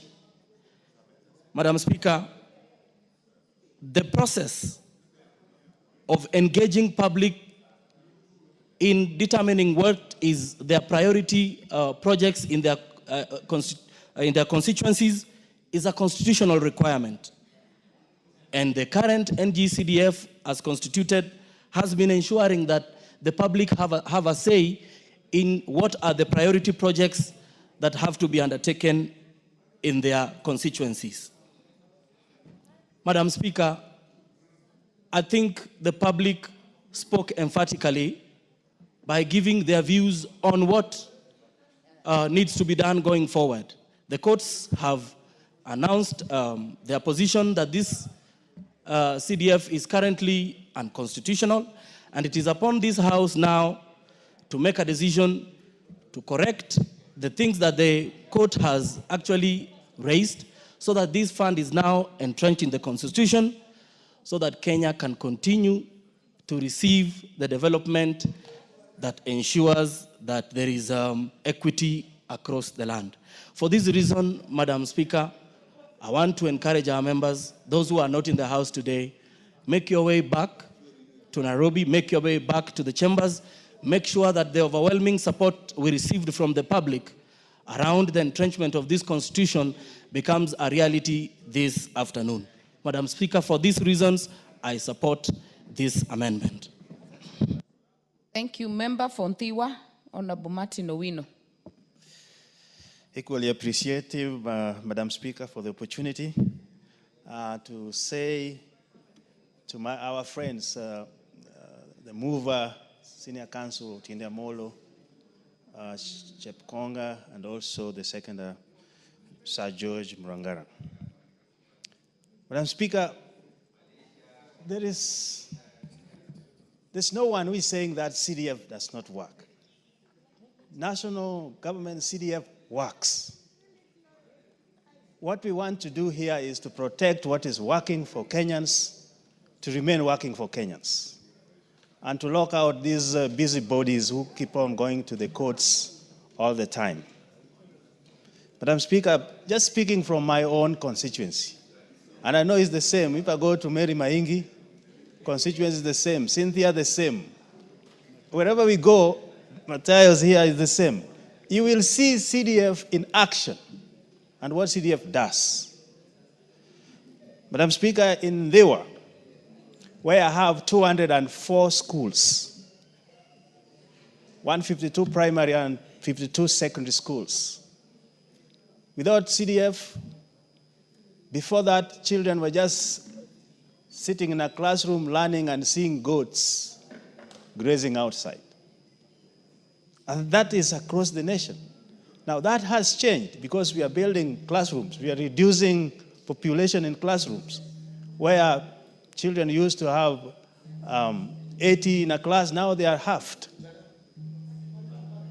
So children are performing better because of CDF. I have testimonies where others have completed their high school and completed colleges. They are back in the community, some as lawyers, some as engineers, giving back to the community.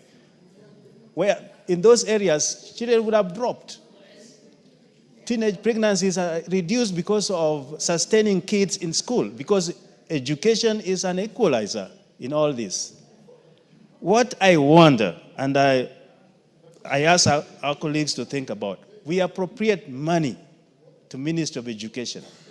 It's the second, actually, in that PEC. But you don't see what that money does on the ground, including infrastructure, which is supported even internationally. So, I speak on behalf of the people of Mbewa. Classrooms are decongested, laboratories are built, so we can compete with schools like Alliance and everybody. Water, provisions, environment, even sports. I don't know why sports were removed, Madam Speaker. Even sports, people were very active in our constituencies because we were driving the sports as well.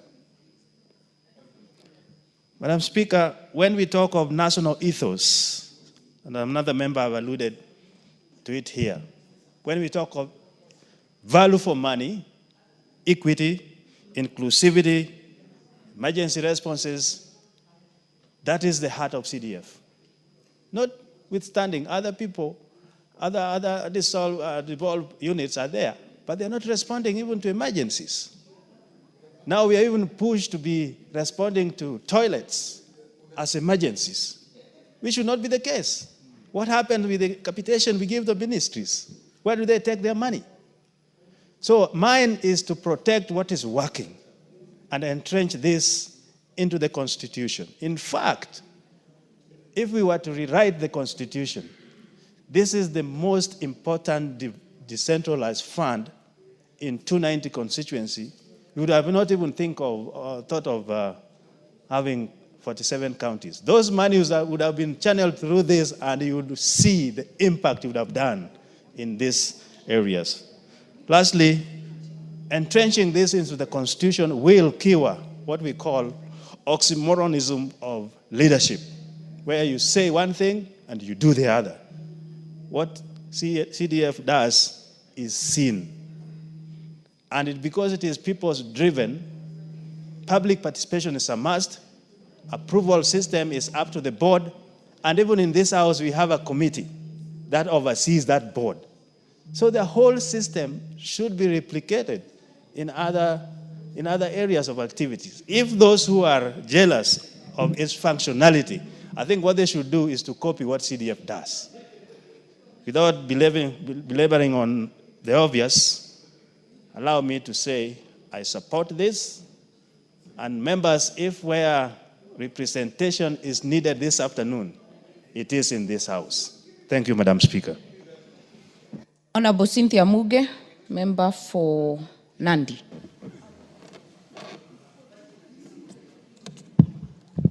Thank you very much, Madam Speaker, for giving me the opportunity to add my voice to this very important motion on the floor of the House. I appreciate the Honorable Tenda Omolo and the Honorable Chepkonga for the very thoughtful time and sentiments they have been able to put together into this bill, so that finally, Honorable Speaker, the CDF, the GAF, and the newly added Senate Oversight Fund, Honorable Speaker, can finally be entrenched in the Constitution. CDF and GAF, Honorable Speaker, for so many years has been facing a lot of legal challenges. And this is an opportunity, Honorable Speaker, for us to be able to ensure that those legal challenges finally go away, Honorable Speaker. And we also deal with the ambiguity, Honorable Speaker, and we also have to make sure that the people understand the structures of CDF and GAF. Honorable Speaker, it has come to my attention that many people, even the beneficiaries of GAF and the CDF, Honorable Speaker, do not understand how the structure works. And Honorable Speaker, that is why you hear members, especially the patrons of NGCDF, Honorable Speaker, saying that students text them on their phones.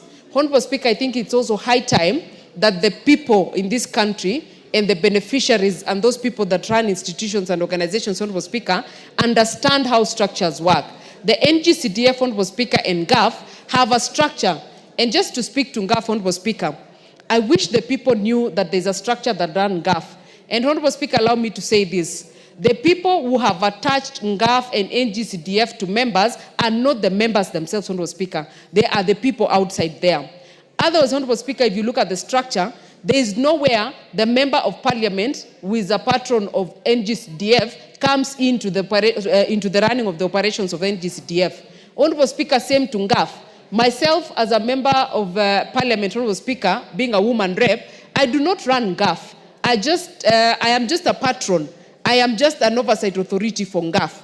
I make sure that all the monies that have been allocated for GAF are actually used for that purpose. I ensure, Honorable Speaker, that the percentages that have been allocated for women economic empowerment, Honorable Speaker, are used for that particular purpose. The money that has been ring-fenced, Honorable Speaker, for bursaries and scholarships, Honorable Speaker, are used for that particular purpose. And Honorable Speaker, I must say that I am in full support of entrenchment of GAF and NGCDF because the importance of those two funds, Honorable Speaker, cannot be gainsaid. Honorable Speaker, before GAF came in and before NGCDF came in, for instance, my county, Honorable Speaker, there were no direct empowerment projects that go to the people. But with GAF, Honorable Speaker, that needs to be entrenched in this constitution, Honorable Speaker, we now have members of the community the women, the youth, the person living with disabilities, and other vulnerable groups able to access funds, Honorable Speaker, for empowerment. You find groups, Honorable Speaker, in the villages. A group like the Mombo Boda Boda group in Tindred, Honorable Speaker, they have 300,000 shillings, Honorable Speaker, that they can use to better their operations as people who operate in the Boda Boda. Honorable Speaker, the Oasis Women group in Kabiet now, Honorable Speaker, they have the capacity to be able to run their businesses, to be able to have money to invest in business, to be able to get income, and to be able to have money in their pockets, Honorable Speaker.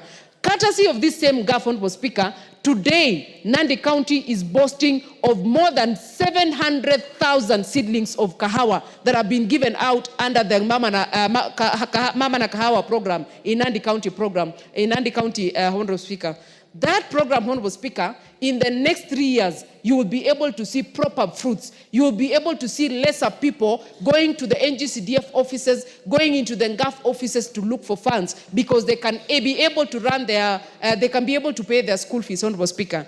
And Honorable Speaker, this is equity that we have always looked for and that we have always asked that we see it in every aspect of this life. Honorable Speaker, I cannot even give adequate accolades to NGCDF. For me to be here today, Honorable Speaker, I am a product of NGCDF. I got bursary from the office, Gwen office, then Honorable Speaker, in 2013, in 2012. And I appreciate what NGCDF has done to me and to other vulnerable children who needed and require education. Honorable Speaker, when you walk around the constituencies that we come from, you will be able to tell where you are courtesy of a branding that has been done under NGCDF. You will know whether you are in Mgwen, you will know whether you are in Likuyani, you will know whether you are in Sambweni, you will know where you are, courtesy of projects that have been done by NGCDF. And Honorable Speaker, I am in total support of this entrenchment so that, Honorable Speaker, these funds can continue giving services to the people, these funds can continue being important to the people of Kenya. And Honorable Speaker, we are not doing this because we are members of Parliament today. I can assure you, Honorable Speaker,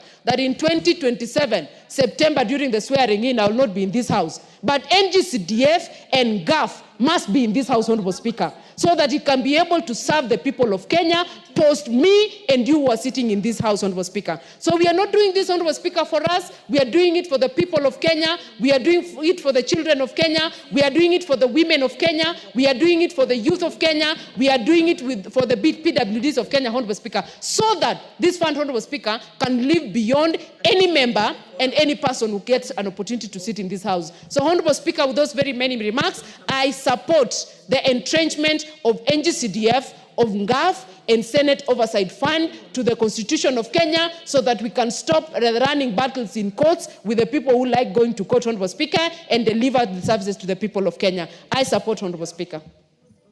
CDF Committee Chair. Thank you, Madam Speaker, for giving me the opportunity to give my views and support the entrenchment of the Constitution of the NGCDF and GAF, and also the Senate Oversight Fund. Madam Speaker, first I would like to thank the Honorable Muriuki Karue, who did a good job. I was in this house, Madam Speaker, at that time. And before, there was nothing else people were doing in the rural areas. They were busy selling their cows and selling their produce to build schools. Schools were built exclusively by the parents who had children in school, and also well-wishers, Madam Speaker. But currently, with what has happened is a transformation of this country. We have lessened the burdens of the public through the provision of funds which are people-driven. The committees which have been set aside in and gazetted by the Attorney General are going to work tirelessly to make sure that the fund is managed and given the priority of the people of what they need. Madam Speaker, this fund is an equalizer to all. It makes those who are poor be able to take their children to school. It makes development equitable, no matter what kind of government is there. Even a dictatorial government with the existence of CDF, which can decide that there will be no money to a certain area based on political support, CDF will equalize.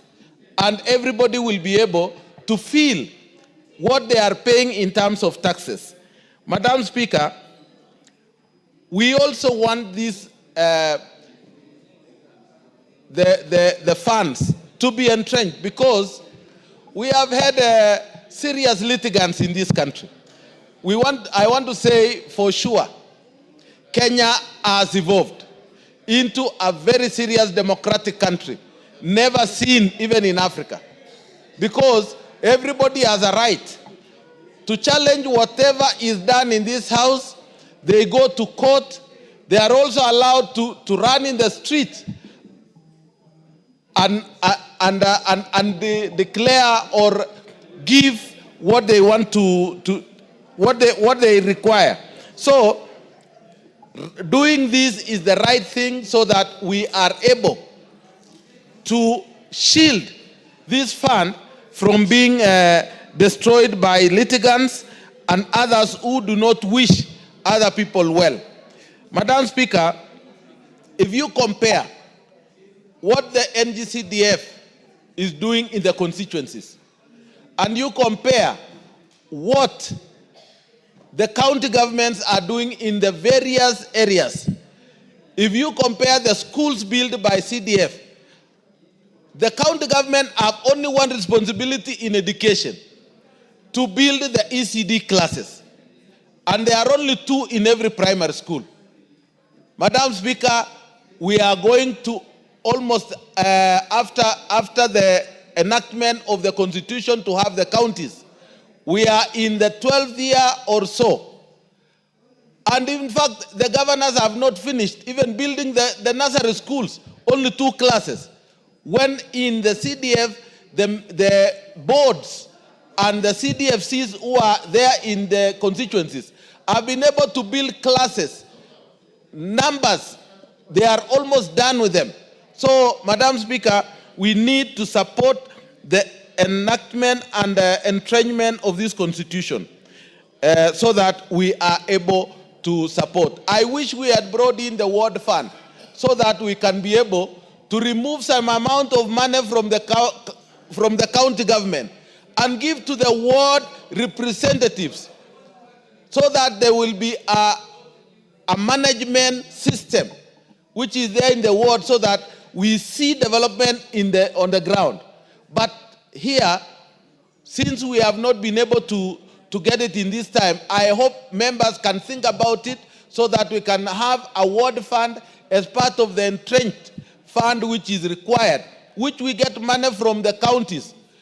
Madam Speaker, when you look at the counties' money which they are given, 400+ billion, and you compare with what the CDFCs in every constituency get, almost a total of about 54 billion.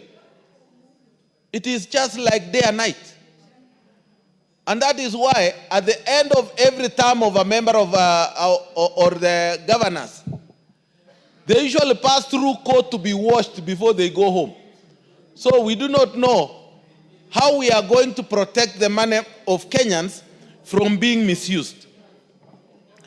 Madam Speaker, the reforms which will be required in these 2 funds after the entrenchment, I wish that members should think about how we shall have to give real strict rules and regulations and the act itself to the board, so that they can be able to manage the fund effectively.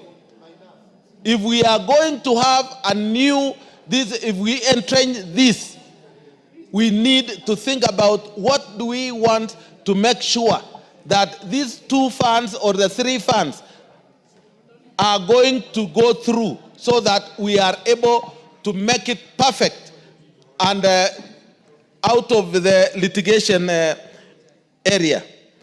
Madam Speaker, we want to say to make Kenyans live better, to make Kenyans have their children go to school, to make development of even the women community in this country and all other disabilities, the only solution is the NGCDF and the GAF, and therefore I wish to support that we do entrench these funds into the Constitution.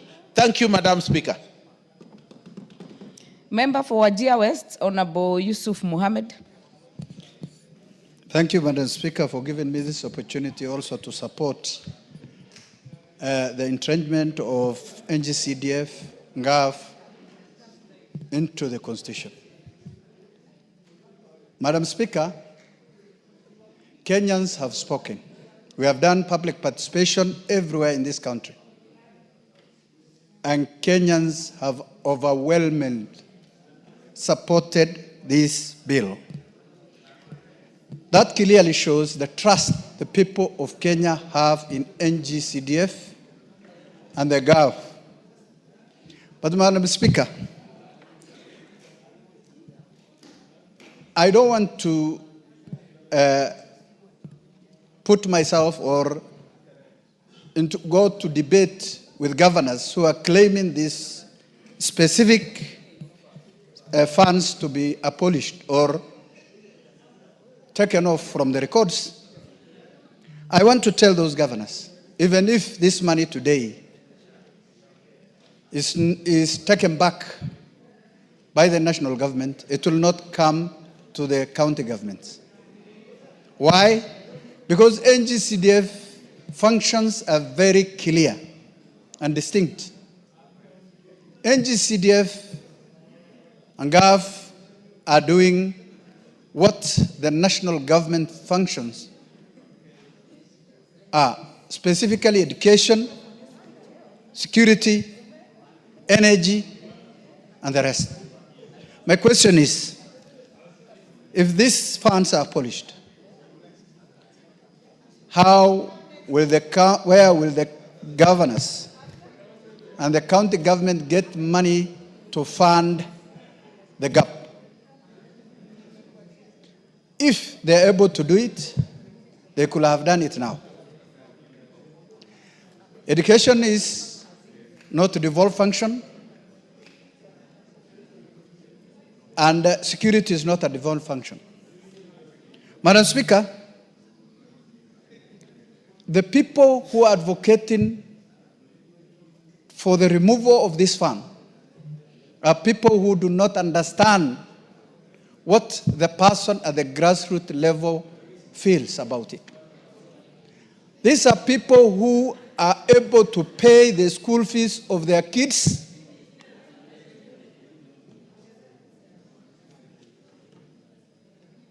are able to pay the school fees of their kids, who are able to educate their children, who are able to do other things that NGCDF is doing for the people of Kenya. Madam Speaker, as much as we argue whether we entrench or not, we need to understand the following. One, Madam Speaker, are these funds meant for specific members of parliament? Are the funds being used by members of parliament for their own gains? We all know these funds are used for a specific purpose by a board. The members of parliament are doing their oversight role, which is to confirm and make sure that money are used appropriately and the right way that is required by law. But this notion, Madam Speaker, of members, some members or Kenyans believe that these funds are used by members of parliament is not here, not there. And I say so. And if I may say, it's hot here. They know, but they're doing it because they don't want these funds to go to the village, at the village level. Madam Speaker, today if we say we abolish these funds, what will happen to the people of Wajir West? What will happen to the schools of the remotest place in this country? The schools that cannot get any infrastructure development from national government since inception, Madam Speaker. And their only source of funding was NGCDF, Madam Speaker. There is no school in Wajir West that was not either built, equipped by CDF, Madam Speaker. That clearly shows this money is doing exactly what the national government and the county government, the two levels of government, were supposed to do, Madam Speaker. Madam Speaker, it will be very unfair to the people of Wajir West if these funds are removed, Madam Speaker. On behalf of the people of Wajir West, Madam Speaker, I want to put on records that these funds should be entrenched in the Constitution, Madam Speaker. Madam Speaker, I have seen some busybodies, I say so, who are always running to the courts to challenge whatever is good for this country, Madam Speaker. It is unfortunate that even those who are at the corridor of justice or courts to challenge the legality of these funds, Madam Speaker, are coming to members of parliament or going to the CDF board or CDF committee to request for bursaries, Madam Speaker, including the judges, Madam Speaker. They go to the CDF committee of their constituency to request for funds. And in that same place, they are here judging against the legality of these funds, Madam Speaker. Everybody knows, Madam Speaker, whether these funds are supporting the people of Kenya properly or not. What we need as a house, I can see members of parliament are not around today. I want to urge everybody to come so that we get to third.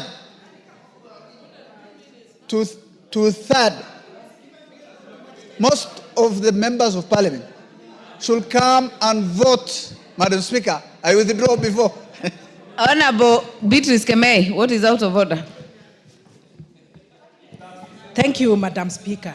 Is it in order for the honorable member to say that members of parliament are not in this house? They are not here. And we are all here, Honorable Speaker. Let him debate on what he wants to say, but not to say that we are not here. Honorable Mohammed has already corrected, and I think what what you mean is that we must attain 2:33 in the afternoon. Yes, Madam Speaker.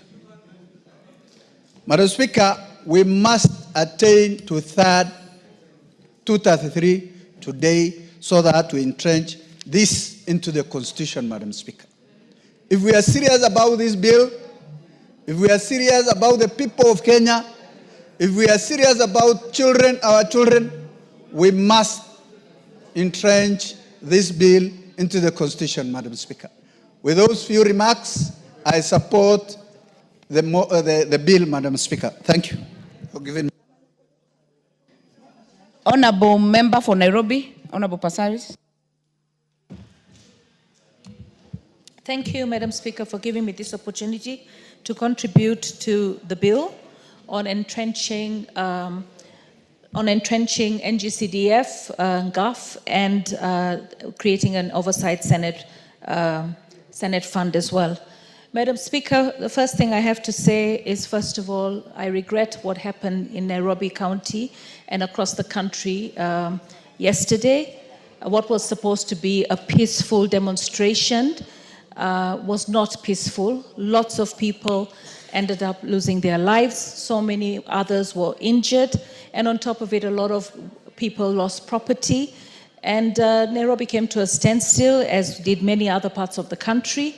And I want to appeal to the civil society organizations and all those that have good, huge followings on social media, that we have only one country. And if we do not respect that we have only one country and the situation that this country finds itself right now, with heightened unemployment, with limited budgets to fulfill the needs of the entire country, you know, just coming out and calling and, you know, thinking it's a beautiful selfie moment, let's undermine the police service and expect them to serve us. Seeing a policewoman get brutally kicked by the public, seeing another policeman get attacked. I'm not saying that what the police did in terms of exercising, you know, not exercising restraint and shooting innocent participants in the demonstrations. What I want to say is, when you push the police to the limits that we are pushing them, knowing that there's one policeman for 500, and when we threaten their own safety, then we are also asking for trouble. And I believe that everybody yesterday is culpable. It's not just the police that shot. Those who also called for these demonstrations and funded them and caused the mayhem that they did. Because if it's peaceful demonstrations, then no county will be on shutdown. But a lot of the country came on shutdown yesterday. When you say that you're having peaceful demonstrations for memorials, and then you end up saying you want to occupy State House, and that is where you're going, then you're actually looking to overthrow a government, and that cannot be allowed. We have to understand that we have one country, and we have to work together. We're in a bad place in terms of the economy, and the president is trying as much as possible to get us back on track as a country, but the opposition is taking advantage and trying to misuse poverty, trying to divide us on tribal lines, and trying to cause mayhem. The lives that were lost is not blood on the police hands. It's blood on the politicians that funded this. It is blood on the civil society movements. And I also want to talk to Kenya Law Society. You know, you're the law society, not just for the civil society. You're the law society for the entire country. You're the law society for that woman who lost her shop. You're the law society for that mother who lost her child. You're the law society for the many policemen that were also injured. So I really say that, you know, this country needs to take a break and focus on allowing the government to do the job that it wants to do. It's like they want to undermine the government so that they can actually move in, but that's not the way to win an election. Tell the public what you're going to do for them. Show them by example what you're going to do for them. Before I became an elected woman, leader of parliament, I was already a leader. I had already done the projects of Adopt a Light. I was already employing deaf people. What are you doing? You came out of government, you want to get into government, and you're promising things. We have a former Chief Justice who's also trying to do that. So for me, I really feel that we need to focus on ensuring that we have peace in this country. Honorable Bensouda, what is out of order? Don't tell me to say it. We are legislators. We Honorable Bensouda, address the Speaker. Thank you, Speaker. I'm sorry I withdraw. What I wanted to ask, is it in order? We are debating NGCDF GAF, but I'm hearing very, very fundamental contribution on police brutality and any other issue that we should do. Could the contributor, the honorable member for from Nairobi County, explain whether that is related to enshrining NGCDF GAF into the Constitution? Thank you. Honorable Passaris, by the standing orders, you will maintain relevance to the debate. Thank you, Madam Speaker. But I cannot be ignorant of what happened in my county yesterday and in the country at large. As legislators and representatives of the people, it will be amiss on me not to offer condolences to all the people that have lost their loved ones and continue to lose their loved ones because civil society cannot hold itself and its horses, and the political wing is also trying to undermine the country. Madam Speaker, as I stand here, I speak as a patron of NGAF. I have seen all these funds, NGAF and NGCDF, being riddled with many, many court battles. And the thing is, nobody wants to understand the impact that these funds have on the society. When you look at NGCDF, the first time I came to know what was NGCDF when I got into Parliament was when the late Honorable Ken Okoth called me to Kibra and showed me we were opening a school that was funded by NGCDF. It was not him that funded it. It was not Kibra, Ken Okoth, who funded it. It was him, and him as the MP ensuring that the fund that was what was provided for Kibra was actually doing the job that it's supposed to be done, and making sure that the direction and the standards he's giving and guidance. But the fund was actually being oversighted by committee members appointed and an NGCDF board member. So they were the ones who took and owned the project. But him as the area MP would give leadership. For instance, I am the patron of NGAF. NGAF receives a lot of money, for Constituency Development Fund. NGAF receives a lot of money in terms of various votes. One of the votes that we have is county-wide vote.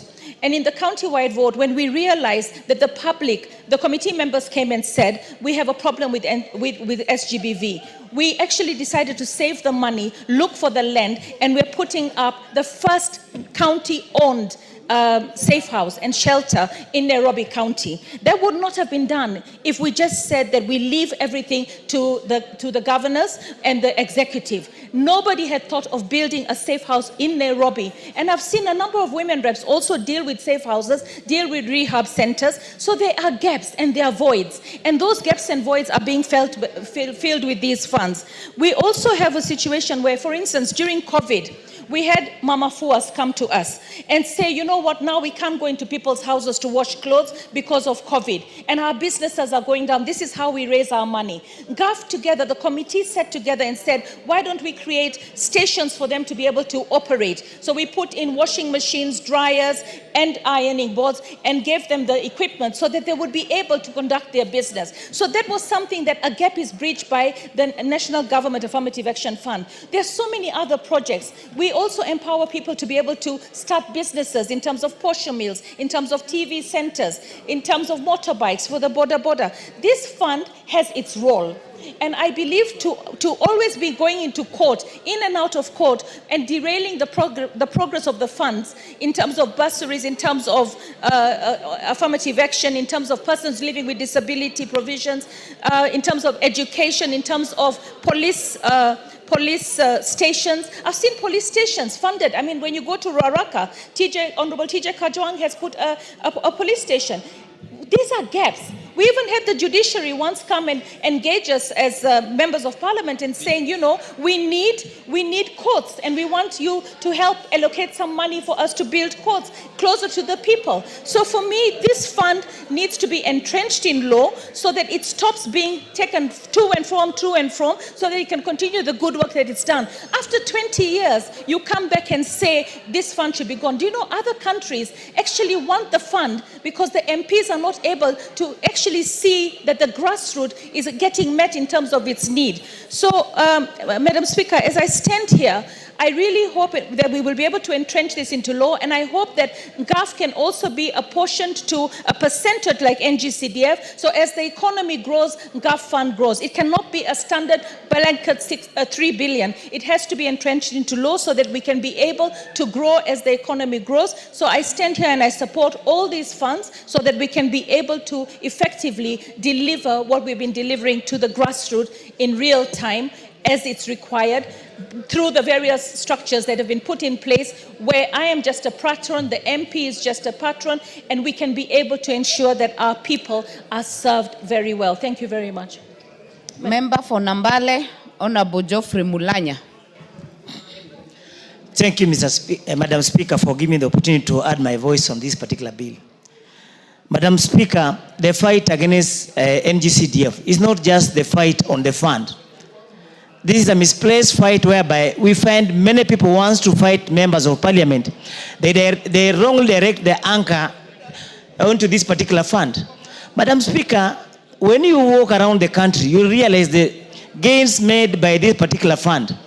And especially in my constituency where I come from, in Nambale, we have many schools that have been constructed, new schools that have been brought up using NGCDF. And Madam Speaker, you know that Article 53 guarantees the Kenyan children free basic education. How do you achieve this? It will not be achievable, Madam Speaker, if our children are covering a distance of 2-3 kilometers to go and come back from school.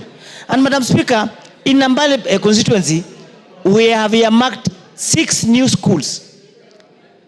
To achieve this, the only fund that can help the people of Nambale is the NGCDF, that through the national government, we can have the funds available to have these new schools and have our children accessing schools near by their homes. And Madam Speaker, even the judges that sit in these courts and decide on these particular cases, they are products that who came through the schools that most of them came through government schools. But considering the current times, we cannot have that the modern children covering a distance of 3 kilometers to attend school. And that's why we are saying that we should have a fund whereby we reduce this particular coverage for our children so that they can have a lesser distance to attend to the school. Madam Speaker, we note that we have the administrative units. Initially, in most parts of our country, chiefs and assistant chiefs never used to have offices. All these gains made so that our people can be served properly by the administrative units has been made through the NGCDF funds. So when we withdraw this particular fund, because people are saying that the NGCDF is a pocket change for the members of parliament, will be causing great injustice to the people of Kenya. So the only option that we have is to have this particular fund entrench the constitution and even increase its allocation so that these particular funds that come from the national government can be applied to development in the rural areas in all parts of the country. Even if we say that the fund offends the doctrine of separation of powers, Madam Speaker, we must appreciate that the funds that are channeled to the NGCDF funds are only applied to the national government fund functions, which is education, security, and administration.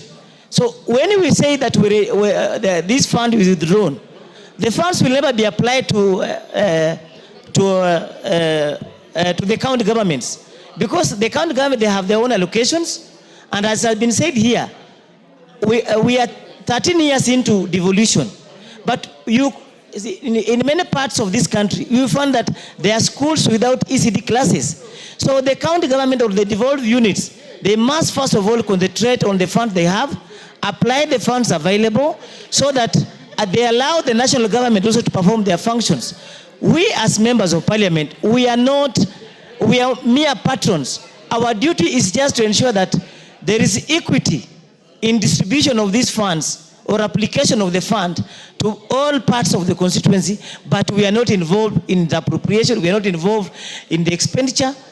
Myself, in my constituency, I've never seen an NGCDF check, apart from the bursary checks that we normally supervise distribution. So, Madam Speaker, I support the entrenchment of the NGCDF into the constitution so that those busybodies that rush to court will not now rush to court and say that this particular fund is unconstitutional. Madam Speaker, I support. Very well. The Deputy Majority Whip, Honorable Wako. Thank you very much, Honorable Speaker, for giving me this opportunity to add my voice to this very important debate that is going on.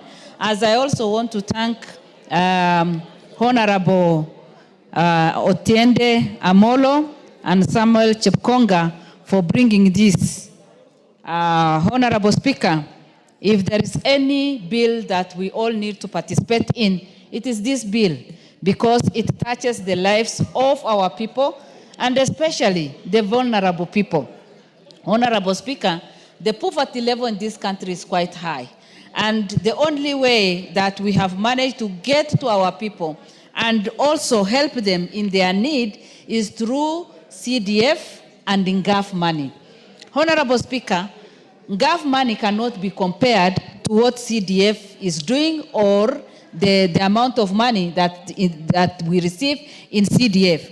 However, the impact that even NGAF has had is quite huge. It has transformed lives. We have been able to educate people. We have distributed those items that really matter to the people at the grassroots level. And again, that little money that we have been given has been used very well. Honorable Speaker, there is good accountability and good stewardship under the 47 women reps in this county. That money has also brought equalization in our country, because before, those of us who come from remote areas and far places have not felt the presence of the government. But through these monies, we have taken services closer to our people. We have educated people. We have transformed lives. And Honorable Speaker, when we go to the grounds and empower over 15 women groups, some 10 youth groups, some people living with disability, and you give them a check of 100,000 and empowering them to improve their businesses, then we have created some work for them. They are creating their own wealth, and we are transforming that particular village. Honorable Speaker, when you go to the CDF, the honorable members have done a lot of things. Honorable Speaker, they have provided bursaries, just as women reps have been doing. They have been doing school infrastructure development. They have been doing technical training institute. Honorable Speaker, some of them have been building Kenya medical training colleges and support also to national administration, things that have not been there before. I have seen them even participating in a construction of Huduma centers. And by doing all that, we have improved the lives of the people at the grassroots level. We have brought services to the people. We have also created jobs for our young people. Honorable Speaker, many are the times that Kenyans have been fighting these particular funds because there are people who think that it benefits the individual honorable members. And it is unfortunate because in our country today, people like fighting one another and especially fighting members of parliament. Honorable Speaker, many of us have sacrificed a lot to transform the lives of people on the ground. And I want to beg the citizens, please give members of parliament the opportunity to serve you and even serve you better, to serve the country in a better way. Honorable Speaker, if there is anything that needs our support, it is this bill, because we are not doing it for ourselves, but we are doing it on behalf of our citizens. And for NGAF, women reps have suffered because out of the little money we get, many people have been always targeting to cut this or to demoralize women leaders. It is my prayer that NGAF will be even increased so that we will be able to reach out to many other in the villages who need our support. And it is only us who understand the needs in the villages, and especially the needs of women, the needs of young people, the needs of people living with disability. With those few remarks, I support. Thank you. Bishop Kosgei. Thank you, Madam Speaker. I also, on the onset, wish to support this bill to have NGCDF and Gov entrenched in the Constitution because of two things, Madam Speaker. Number one is the impact of these funds since its establishment several years ago, how it has impacted on the people. It has been said, Madam Speaker, that you cannot deny citizens a right they have enjoyed legally. You can only enhance it. Secondly, the impact of this fund can be seen, Madam Speaker. Also, to have it entrenched in the Constitution is the best way we can enhance this particular fund because it is benefiting the citizens of this country. Number two, Madam Speaker, the reason why I support this particular fund and funds is the issue and intention of devolution. The very spirit and intent of the Constitution, by bringing in devolution, meant the transfer of power and resources closer to the people.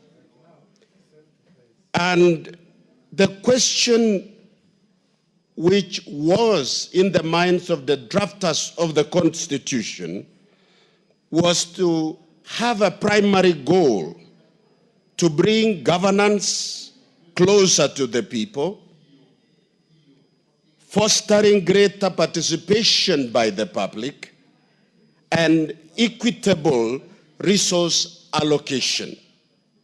Madam Speaker, the question before us should not be whether or not we should have NGCDF or GAV, but how do we enhance devolution?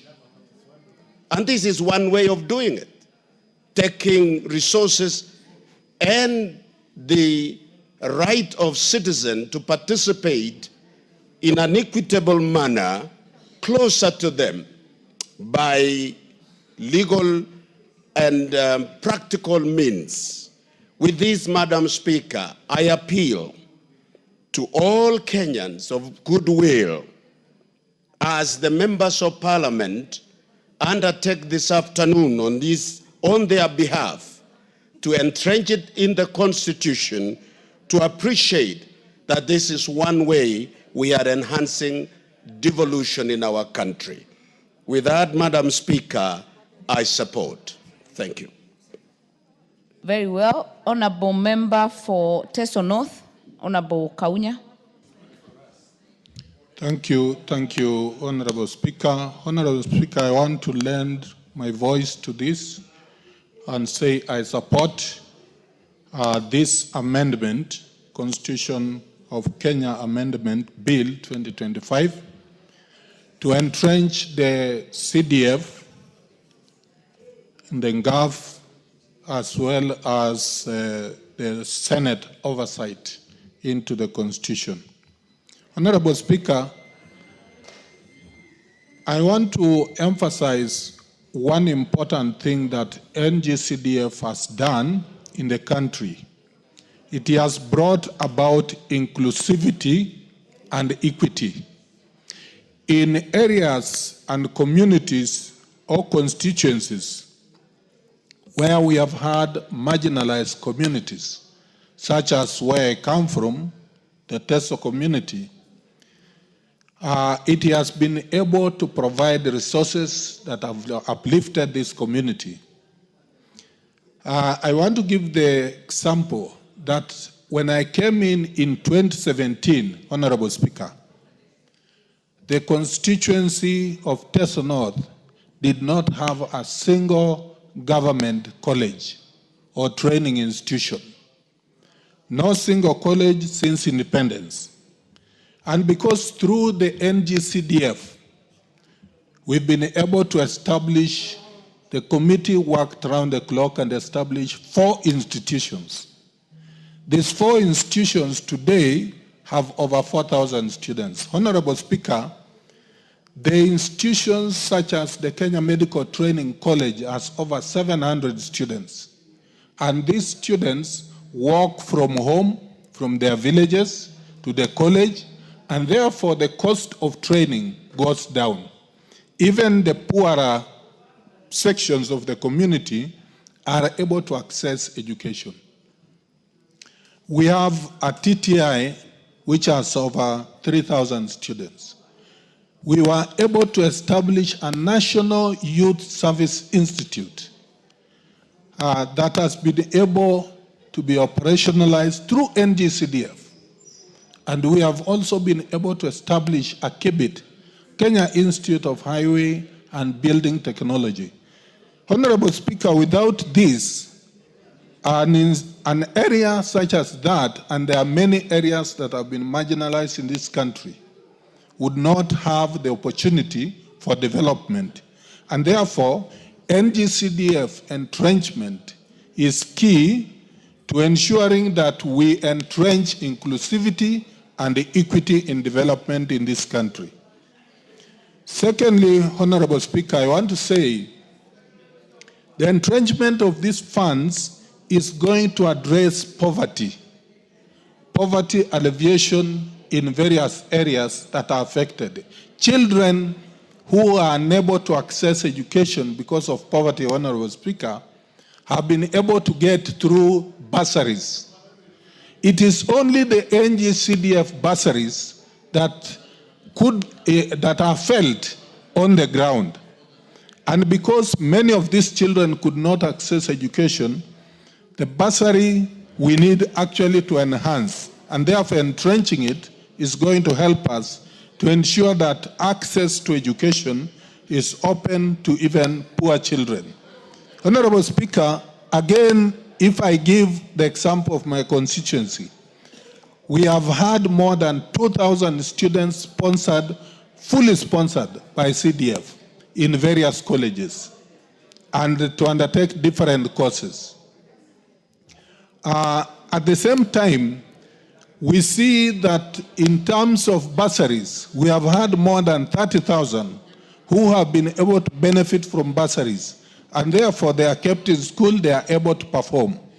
Honorable Speaker, apart from construction of infrastructure and schools and the sponsorship for these children, the CDF fund particularly has done a lot on schools in the improving infrastructure of schools. And Honorable Speaker, in this particular fund, I support the idea of entrenching because, again, Kenya has been experimenting on these development strategies or ways by which we progress as a country. At the independence, you'll recall, Honorable Speaker, we had the sessional paper number 10 of 1965 on African socialism and its application to development in Kenya. One of the things that we were trying to experiment then is to see how best we can achieve equity, development, and of course distribution of resources as well as political devolution of sort. We had talked of regionalism that time. Over time, in the 80s, you'll recall, Honorable Speaker, we had the district development committees. Honorable Speaker, I happen to have been one of those days of when we had the DDCs. I was a DC at one stage, and it was an instrument that the government was trying to ensure that resources, there's participation by local leadership, as well as all the departments at the district level in planning and ensuring that these resources reach the ground. This particular DDC, after the devolution brought in now the counties. The whole experiment of counties and the whole experiment of what we have been applying, that is the CDF, is actually a progression. Honorable Speaker, I want to support that as of today, the NGCDF particularly has proved to be a fund that is working. And therefore, we need to entrench it in the Constitution, as well as we have now counties as devolved units. I wish that this Honorable House will come back after entrenching this.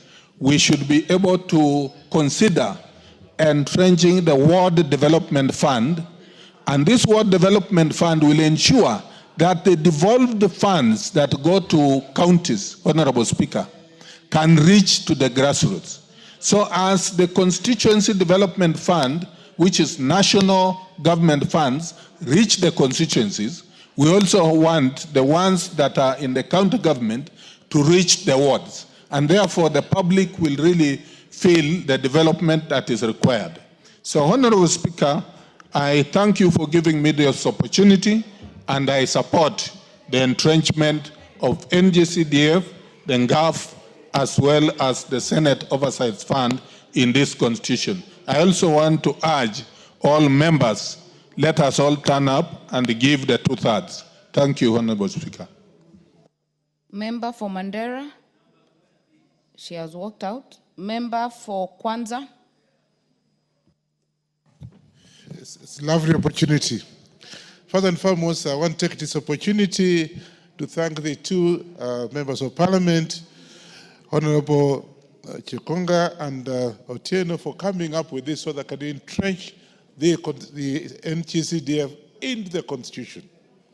Madam Speaker, without going, I think we have talked so much about it. And those who are opposing this particular NGCDF, CAF, and of course the oversight fund by the senators, are those staying in Nairobi. I can tell you, they don't even go home. They don't even know what is happening at home. You ask, and I met one of them, a very senior lawyer, and asked him, "How have you been?" "Oh, how's home?" He has not been at home to see exactly what NGCDF has done, what CAF has done, and oversight has done. And therefore, Madam Speaker, this is an opportunity for this House to be able to entrench this in the Constitution and forget about that noise that is being done out there, because they don't know what they are talking about. They are talking because they just want to talk for the sake of it, to meet their presence, whatever it is. Some of them, I think, are even very senior lawyers. And therefore, I want to take this opportunity again to say, without NGCDF, what this country will go through, and you can ask me, it means we'll go back to Harambe. Even the students who are supposed to go to school, and we're supposed to do that, Madam Speaker, it means we're going back to Harambe to take our children. Once you go to Form 1, Form 2, Form 3, parents will be coming to you as members of the Parliament, as a women rep, as a Senate, that now my child is supposed to go to school and they have no money. So because of the structure that we have put in place, the NGCDF has taken care of that. I don't get involved at all. All I know that I do the oversight, and they have done a very good job, because I know it's a very broad-based. Even my district sub-county commission is involved. And then, of course, the committee is also involved. Very representative. For me, I come from Trans Nzoia. It's a small Kenya. And I can tell you, Madam Speaker, we have had a very good presentation of this, and it has done a lot of. You go to Kwanza, go to any one of the constituencies in this country, you can see what CDF has done. In the absence of CDF, Madam Speaker, we're going back to Harambe, where we have to go back and ask, okay, fine, we want to build up a second school, a primary school here, there are no classrooms, even the toilets, you'll do Harambe. But CDF, all you need to do, you get information from the committee of the particular school, and that's it. They want this CDF to go to the county.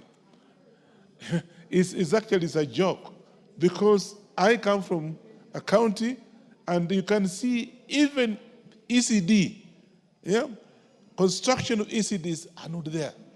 So what does it mean?